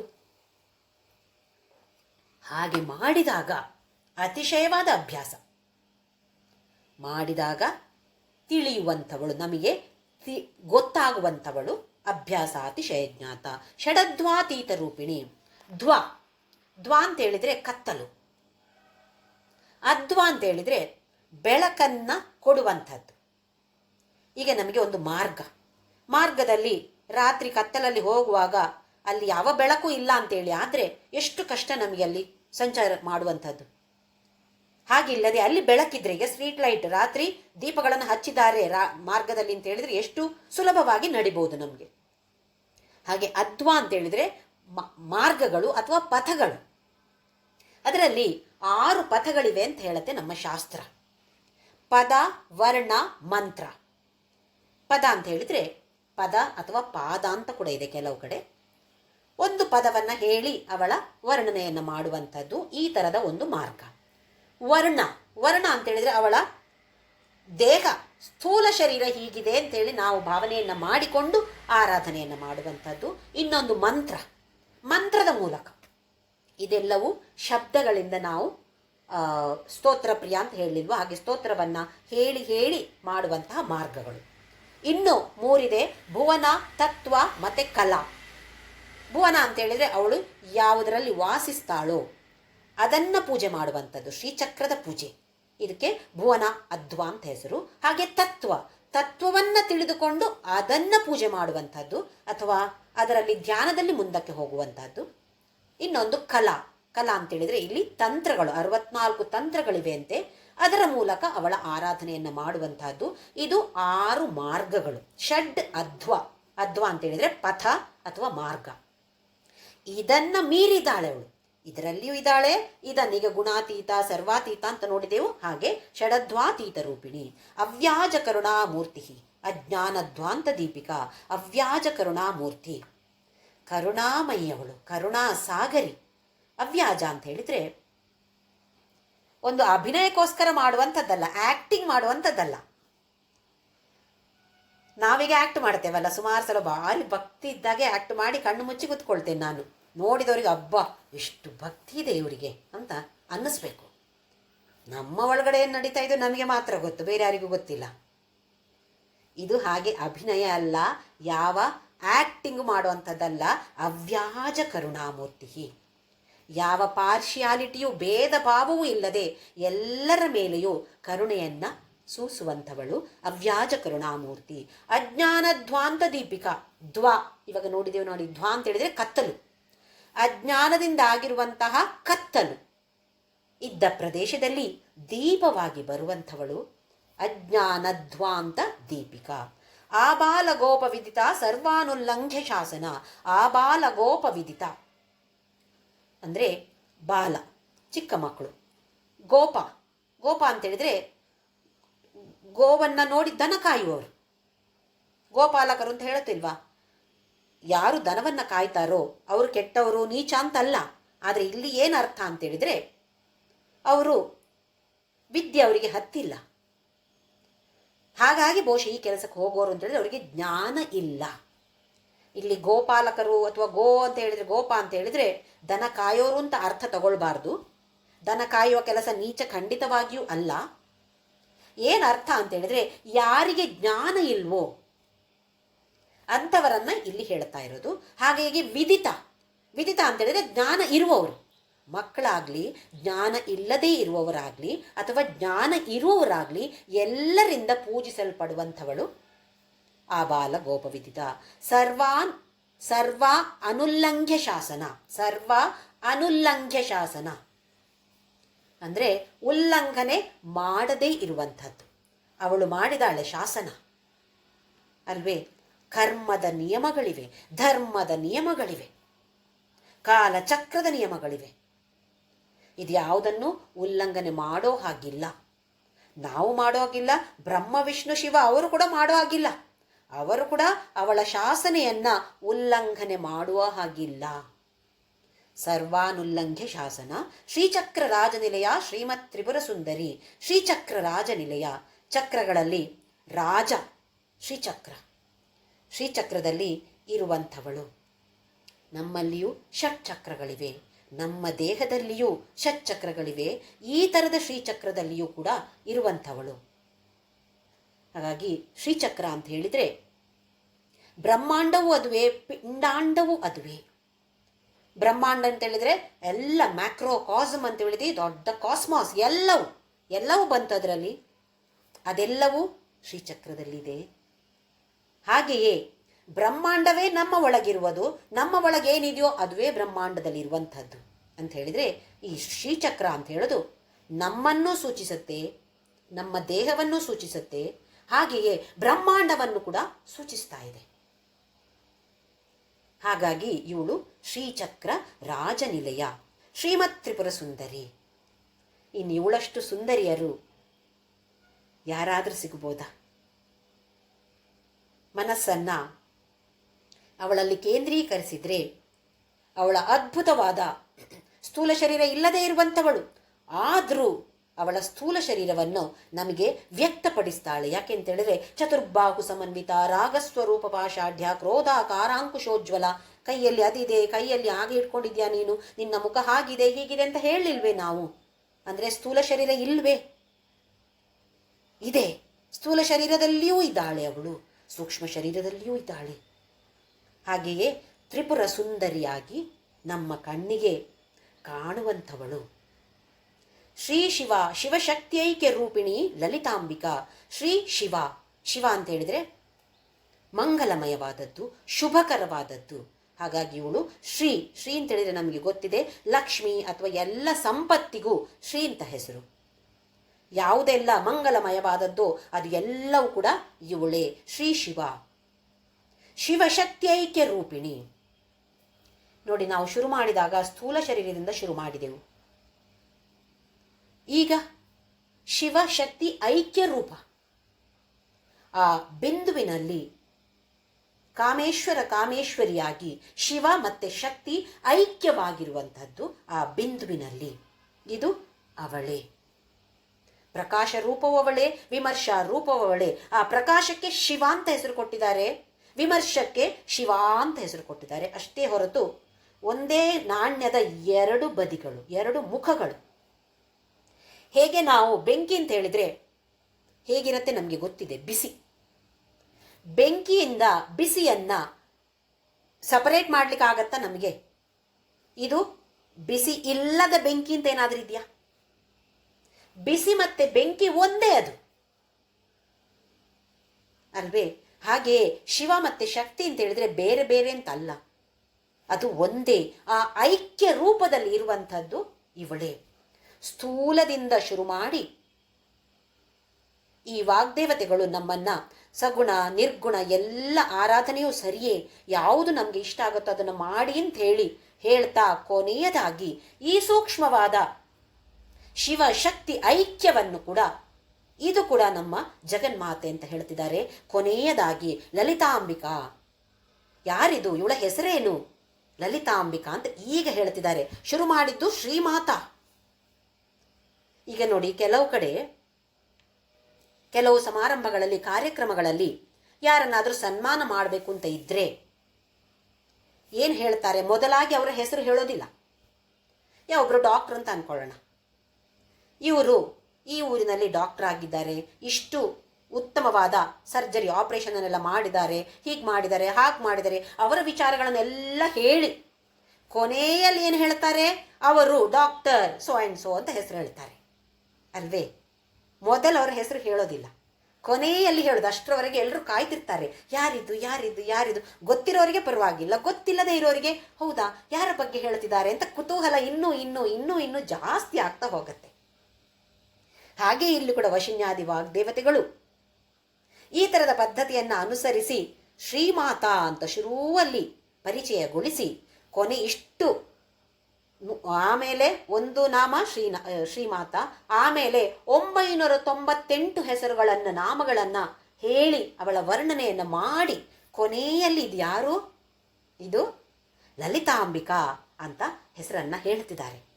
ಲಲಿತಾ ಅಂತ ಹೇಳುವ ಶಬ್ದಕ್ಕೆ ಹಲವಾರು ಅರ್ಥಗಳಿವೆ. ಮಾಧುರ್ಯ, ಗಂಭೀರ, ಲಾಲಿತ್ಯ, ಧೈರ್ಯ, ತೇಜಸ್ಸು, ಹಲವಾರು ಅರ್ಥಗಳಿವೆ. ಯಾವ ಅರ್ಥ ತಗೊಂಡ್ರೂ ಅದು ಅವಳೇ. ಅಂಬಿಕಾ ಅಂತೇಳಿದರೆ ತಾಯಿ, ನಮ್ಮ ಜಗನ್ಮಾತೆ. ನಮಗೆ ಹಿಂದಿನ ಎಷ್ಟೋ ಜನ್ಮಗಳಲ್ಲಿಯೂ ಅವಳೇ ಮಾತೆ. ಮುಂದೆ ಬರುವ ಎಷ್ಟು ಜನ್ಮಗಳಿದೆಯೋ ಗೊತ್ತಿಲ್ಲ. ಇದರಲ್ಲಿಯೂ ಕೂಡ ಖಂಡಿತವಾಗಿಯೂ ನಮಗೆ ಇರುವಂಥದ್ದು ಇವಳೇ. ಹಾಗಾದರೆ ಅವಳ ಜೊತೆ ನಾವು ನಮ್ಮನ್ನು ಎಷ್ಟು ಜೋಡಿಸಿಕೊಳ್ಬೇಕು. ಈ ಒಂದು ಜನ್ಮದಲ್ಲಿ ಜನ್ಮ ಕೊಟ್ಟ ತಾಯಿ ತಂದೆಯರ ಜೊತೆ ನಾವು ಎಷ್ಟು ನಮ್ಮನ್ನು ಜೋಡಿಸಿಕೊಳ್ತೇವೆ. ಅವರಿಗೆ ಖುಷಿ ಅಂದರೆ ನಮಗೂ ಖುಷಿ, ಅವ್ರಿಗೇನಾದರೂ ಸ್ವಲ್ಪ ಕಷ್ಟ ದುಃಖ ಬಂತು ಅಂತಾದರೆ ನಮ್ಮ ಮನಸ್ಸು ವಿಲ ವಿಲ ಒದ್ದಾಡತ್ತೆ. ಅಯ್ಯೋ ಅಲ್ಲಿ ಅಮ್ಮನಿಗೆ ಕಷ್ಟ ಆಗತ್ತೆ, ಅಯ್ಯೋ ಅಪ್ಪನಿಗೆ ಕಷ್ಟ ಆಗತ್ತೆ ಅಂತಲ್ವೇ. ಯಾಕೆಂದರೆ ನಾವು ನಮ್ಮನ್ನು ಜೋಡಿಸಿಕೊಂಡಿದ್ದೇವೆ ಈ ಜನ್ಮ ಕೊಟ್ಟ ತಾಯಿ ತಂದೆಯರ ಜೊತೆ, ಅದು ಒಂದೇ ಜನ್ಮದಲ್ಲಿ. ಹಾಗಾದರೆ ಇಷ್ಟೊಂದು ಜನ್ಮಗಳಲ್ಲಿ ನಮಗೆ ಜಗನ್ಮಾತೆಯಾಗಿರುವಂತಹ ಈ ಲಲಿತಾ ಮಾತೆಯನ್ನು ನಾವು ಎಷ್ಟು ನಮ್ಮ ಜೀವನದಲ್ಲಿ ಜೋಡಿಸಿಕೊಳ್ಬೇಕು. ಕ್ಷಣ ಕ್ಷಣಕ್ಕೂ ನಾವು ಅವಳ ಜೊತೆ ನಮ್ಮನ್ನು ಜೋಡಿಸಿಕೊಳ್ತಾ ಅಧ್ಯಾತ್ಮ ಪಥದಲ್ಲಿ ಮುಂದಕ್ಕೆ ಹೋಗೋಣ. ಇತಿ ಶ್ರೀ ಬ್ರಹ್ಮಾಂಡ ಪುರಾಣೇ ಉತ್ತರಖಂಡೆ ಏವಂ ಶ್ರೀ ಲಲಿತಾ ದೇವ್ಯ ನಾಂ ಸಾಹಸ್ರಕಂ ಜಗುಹು. ಹೀಗಿರುವಂತಹ ಈ ಲಲಿತಾ ಮಾತೆಯ 1000 ಹೆಸರುಗಳನ್ನು ಹೇಳಲ್ಪಟ್ಟಿದೆ. ಎಲ್ಲಿ ಅಂತ ಹೇಳಿದರೆ ಬ್ರಹ್ಮಾಂಡ ಪುರಾಣದಲ್ಲಿ ಉತ್ತರಖಂಡದಲ್ಲಿ ಹಯಗ್ರೀವ ಮತ್ತು ಅಗಸ್ತ್ಯನ ಸಂವಾದ. ನಾವು ಶುರುವಿನಲ್ಲಿ ಈ ಕಥೆಯನ್ನು ಹೇಳಿ ಆಗಿದೆ. ಹಯಗ್ರೀವ ಮತ್ತು ಅಗಸ್ತ್ಯನ ಸಂವಾದ ಇದು. ಶ್ರೀ ಲಲಿತಾ ಸಹಸ್ರನಾಮ ಸ್ತೋತ್ರ ಕಥನ ನಾಮ ದ್ವಿತೀಯೋಧ್ಯಾಯ. 3 ಅಧ್ಯಾಯಗಳಿವೆ. ಪ್ರಥಮ ಅಧ್ಯಾಯದಲ್ಲಿ ಪೀಠಿಕೆಯನ್ನು ಹಾಕಿದ್ದಾರೆ, ಹಾಗೆ ಧ್ಯಾನ ಶ್ಲೋಕಗಳು ಬರುತ್ತೆ. 2ನೇ ಅಧ್ಯಾಯದಲ್ಲಿ ಸಹಸ್ರನಾಮಗಳು, 3ನೇ ಅಧ್ಯಾಯದಲ್ಲಿ ಫಲಶ್ರುತಿ. ಫಲಶ್ರುತಿ ಅಂತ ಹೇಳಿದ್ರೆ ಇದನ್ನು ಹೇಳಿದ್ರಿಂದಾಗಿ, ಪಠಣೆ ಮಾಡಿದ್ರಿಂದಾಗಿ ಏನಾಗತ್ತೆ ಅಂತ ಹೇಳಿದ್ರೆ, ಇತ್ಯೇವಂ ನಾಮ ಸಾಹಸ್ರಂ ಕಥಿತಂ ತೇ ಘಟೋದ್ಭವ ರಹಸ್ಯಾನಾಂ ರಹಸ್ಯಂ ಚ ಲಲಿತಾ ಪ್ರೀತಿದಾಯಕಂ. ರಹಸ್ಯದಲ್ಲಿ ರಹಸ್ಯವಾದ, ಅತೀ ರಹಸ್ಯವಾದ ರಾಜವಿದ್ಯಾ ರಾಜಗುಹ್ಯ ಯೋಗ ಅಂತ ಹೇಳಿದಾನೆ ಭಗವಂತ ಭಗವದ್ಗೀತೆಯ 9ನೇ ಅಧ್ಯಾಯ.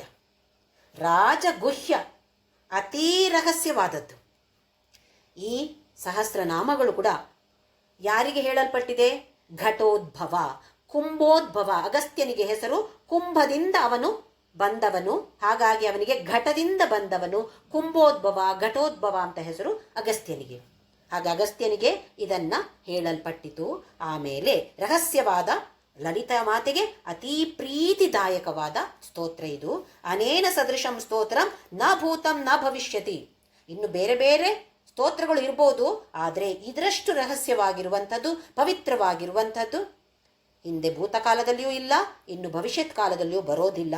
ಸರ್ವ ರೋಗ ಪ್ರಶಮನಂ ಸರ್ವ ಸಂಪತ್ ಪ್ರವರ್ಧನಂ. ಎಲ್ಲ ರೋಗವನ್ನ ನಿವಾರಣೆ ಮಾಡುವಂಥದ್ದು. ಸರ್ವ ಸಂಪತ್ ಪ್ರವರ್ಧನಂ, ಎಲ್ಲ ಥರದ ಸಂಪತ್ತು, ಲೌಕಿಕ ಸಂಪತ್ತು ಇದೆ ಅದರಲ್ಲಿ, ಎಲ್ಲವನ್ನು ವೃದ್ಧಿ ಮಾಡುವಂಥದ್ದು. ಜ್ಞಾನ ಸಂಪತ್ತನ್ನು ವೃದ್ಧಿ ಮಾಡುವಂಥದ್ದು. ಸರ್ವ ಅಪಮೃತ್ಯು ಶಮನಂ ಕಾಲ ಮೃತ್ಯು ನಿವಾರಣಂ. ಸರ್ವ ಯಾವುದೇ ಥರದ ಅಪಮೃತ್ಯು ಅಂದರೆ ನೈಜವಾಗಿ ನಡೆಯುವಂಥ ಒಂದು ಮೃತ್ಯು ಅಲ್ಲದೆ ಇದ್ದದಕ್ಕೆ ಅಪಮೃತ್ಯು ಅಂತ ಹೆಸರು. ಅಕಾಲ ಮರಣ, ಇದನ್ನು ಶಮನ ಮಾಡುವಂಥದ್ದು. ಕಾಲ ಮೃತ್ಯು ನಿವಾರಣಂ, ಅದೇ ಅಕಾಲ ಮೃತ್ಯುವನ್ನ ಕಾಲಮೃತ್ಯು ನಿವಾರಣಂ ಅಂತ ಹೇಳಿದರೆ ನಮಗೆ ಮೋಕ್ಷವನ್ನ ಕೊಡುವಂಥದ್ದು. ಸರ್ವಜ್ವರಾರ್ತಿ ಶಮನಂ, ಇಲ್ಲಿ ಜ್ವರ ಅಂತ ಹೇಳಿದರೆ ಮತ್ತೆ ರೋಗಗಳು, ಯಾವುದೇ ರೋಗವು ಬರದೇ ಇರುವ ಹಾಗೆ ನೋಡಿಕೊಳ್ಳುವಂಥದ್ದು. ದೀರ್ಘಾಯುಷ್ಯ ಪ್ರದಾಯಕಂ, ದೀರ್ಘವಾದ ಆಯುಷ್ಯ. ಯಾಕೆ ಬೇಕು ನಮಗೆ ಆಯುಷ್ಯ? ಬೇಕು, ಈ ದೇಹ ಬೇಕು ನಮಗೆ. ಈ ದೇಹವನ್ನು ನಾವು ಸರಿಯಾಗಿ ಕಾಪಾಡಿಕೊಂಡು ಬರದೇ ಇದ್ದರೆ ಯಾವ ವಾಹನದಲ್ಲಿ ನಾವು ಮುಂದಕ್ಕೆ ಹೋಗೋದು ಅಲ್ವೇ? ಹಾಗಾಗಿ ಈ ಇನ್ನು ಫಲಶ್ರುತಿ ಹಲವಾರು ಇದೆ, ಶ್ಲೋಕಗಳಿವೆ. ಆದರೆ ಈ 3 ಶ್ಲೋಕಗಳಲ್ಲಿ ಅದರ ಸಾರವನ್ನು ಕೊಟ್ಟಿದ್ದಾರೆ. ಲಲಿತಾ ಸಹಸ್ರನಾಮ ಪಠಣೆ ಮಾಡೋದ್ರಿಂದಾಗಿ ನಮಗೇನು ಸಿಗತ್ತೆ? ನಮಗೆ ಮೊದಲು ಬೇಕಾಗಿರೋದಿದೆ, ಇದರ ಫಲಶ್ರುತಿ ಏನು, ಹೇಳೋದ್ರಿಂದ ನಮಗೇನು ಸಿಗತ್ತೆ ಅಂತಲ್ವೇ? ಅದಕ್ಕೆ ಈ 3 ಶ್ಲೋಕದಲ್ಲಿ ಅದ್ಭುತವಾಗಿ ವಶಿನ್ಯಾದಿ ವಾಗ್ದೇವತೆಗಳು ನಮಗೆ ತಿಳಿಸಿಕೊಟ್ಟಿದ್ದಾರೆ. ಏನೆಲ್ಲ ಆಗತ್ತೆ ಅಂತ. ಅದರಲ್ಲಿ ಅದ್ಭುತವಾದ ಸ್ತೋತ್ರ ಇದು. ನಮ್ಮ ರಾಜರಾಜೇಶ್ವರಿ ಲಲಿತಾಂಬಿಕಾ ತ್ರಿಪುರ ಸುಂದರಿ ಆಗಿರುವಂತಹ ಜಗನ್ಮಾತೆ, ಇದರ ಎಲ್ಲ ಅರ್ಥವನ್ನು, ಎಲ್ಲ ನಾಮಗಳ ಅರ್ಥವನ್ನು ನೆನಪಿನಲ್ಲಿ ಇಟ್ಕೊಳ್ಳೋದು ಕಷ್ಟ ಆಗ್ಬೋದು. ಯಾವುದೋ ಒಂದೆರಡು ನಾಮ ಯಾವುದು ನಮಗೆ ತುಂಬ ಖುಷಿಯನ್ನು ಕೊಡ್ತೋ ಅಥವಾ ಅವಳ ಜೊತೆ ಜೋಡಿಸಿಕೊಳ್ಳೋದಕ್ಕೆ ಓಹೋ ಇದು ನನಗೆ ಭಾರಿ ಸುಲಭ ಆಗ್ತಾ ಇದೆ ಅಂತ ಯಾವುದು ಅನಿಸತ್ತೋ ಆ ಒಂದೆರಡು ನಾಮಗಳಾದರೂ ಆಗ್ಬೋದು.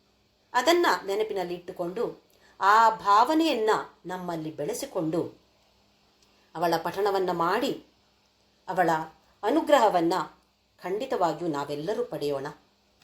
ಅವಳ ಅನುಗ್ರಹ ಇದೆ ಅಂತ ನಮಗೆ ಖಂಡಿತವಾಗಿಯೂ ಅರಿವಾಗಲೇಬೇಕು. ಯಾಕೆಂತ ಹೇಳಿದರೆ ಅವಳ ಅನುಗ್ರಹದಿಂದ ನಾವು ಈ ಸಹಸ್ರನಾಮದ ಅರ್ಥವನ್ನು ತಿಳಿದುಕೊಳ್ಳುವಂತಹ ಪ್ರಯತ್ನವನ್ನು ಮಾಡ್ತಾ ಇದ್ದೇವೆ. ಈ ಆಸಕ್ತಿ ನಮ್ಮಲ್ಲಿ ಹುಟ್ಟಿಸಿರೋದು ಕೂಡ ನಮ್ಮ ಜಗನ್ಮಾತೆಯೇ. ಖಂಡಿತವಾಗಿಯೂ ಇನ್ನು ಮುಂದಕ್ಕೆ ನಮ್ಮನ್ನು ಎಳೆದುಕೊಂಡು ಈ ಅಧ್ಯಾತ್ಮ ಪಥದಲ್ಲಿ ತೆಗೆದುಕೊಂಡು ಹೋಗುವಂಥದ್ದು, ಕರೆದುಕೊಂಡು ಹೋಗುವಂಥದ್ದು ಅವಳ ಕರ್ತವ್ಯ ಅದು. ಆದರೆ ನಮ್ಮ ಕರ್ತವ್ಯವನ್ನು ನಾವು ಖಂಡಿತವಾಗಿಯೂ ಮಾಡಲೇಬೇಕು. ಸಹಸ್ರನಾಮದ ಪಠಣ ಇರ್ಬೋದು ಅಥವಾ ಯಾವುದೇ ನಾಮಸ್ಮರಣ, ನಾಮದ ಜೊತೆ ಸ್ಮರಣೆ ಮಾಡ್ತಾ ಮಾಡ್ತಾ ಖಂಡಿತವಾಗಿಯೂ ಅವಳಲ್ಲಿ ಐಕ್ಯವಾಗೋಣ. ಓಂ ಶ್ರೀರಾಮ್ ಜಯ ರಾಮ್ ಜಯ ಜಯ ರಾಮ್. ಓಂ ಶ್ರೀರಾಮ್ ಜಯ ರಾಮ್ ಜಯ ಜಯ ರಾಮ್. ಓಂ ಶ್ರೀರಾಮ್ ಜಯ ರಾಮ್ ಜಯ ಜಯ ರಾಮ್. ಓಂ ಶ್ರೀರಾಮ್ ಜಯ ರಾಮ್ ಜಯ ಜಯ ರಾಮ್. ಓಂ ಶ್ರೀರಾಮ್ ಜಯ ರಾಮ್ ಜಯ ಜಯ ರಾಮ್. ಓಂ ಶ್ರೀರಾಮ್ ಜಯ ರಾಮ್ ಜಯ ಜಯ ರಾಮ್. ಓಂ ಶ್ರೀರಾಮ್ ಜಯ ರಾಮ್ ಜಯ ಜಯ ರಾಮ್. ಓಂ ಶ್ರೀರಾಮ್ ಜಯ ರಾಮ್ ಜಯ ಜಯ ರಾಮ್. ಓಂ ಶ್ರೀರಾಮ್ ಜಯ ರಾಮ್ ಜಯ ಜಯ ರಾಮ್. ಓಂ ಶ್ರೀರಾಮ್ ಜಯ ರಾಮ್ ಜಯ ಜಯ ರಾಮ್. ಓಂ ಶ್ರೀರಾಮ್ ಜಯ ರಾಮ್ ಜಯ ಜಯ ರಾಮ್. ಓಂ ಶ್ರೀರಾಮ್ ಜಯ ರಾಮ್ ಜಯ ಜಯ ರಾಮ್. ಓಂ असतो मा सद्गमय तमसो मा ज्योतिर्गमय मृत्योर्मा अमृतं गमय. ॐ शान्ति शान्ति शान्तिः. लोका समस्ता सुखिनो भवन्तु. लोका समस्ता सुखिनो भवन्तु. लोका समस्ता सुखिनो भवन्तु.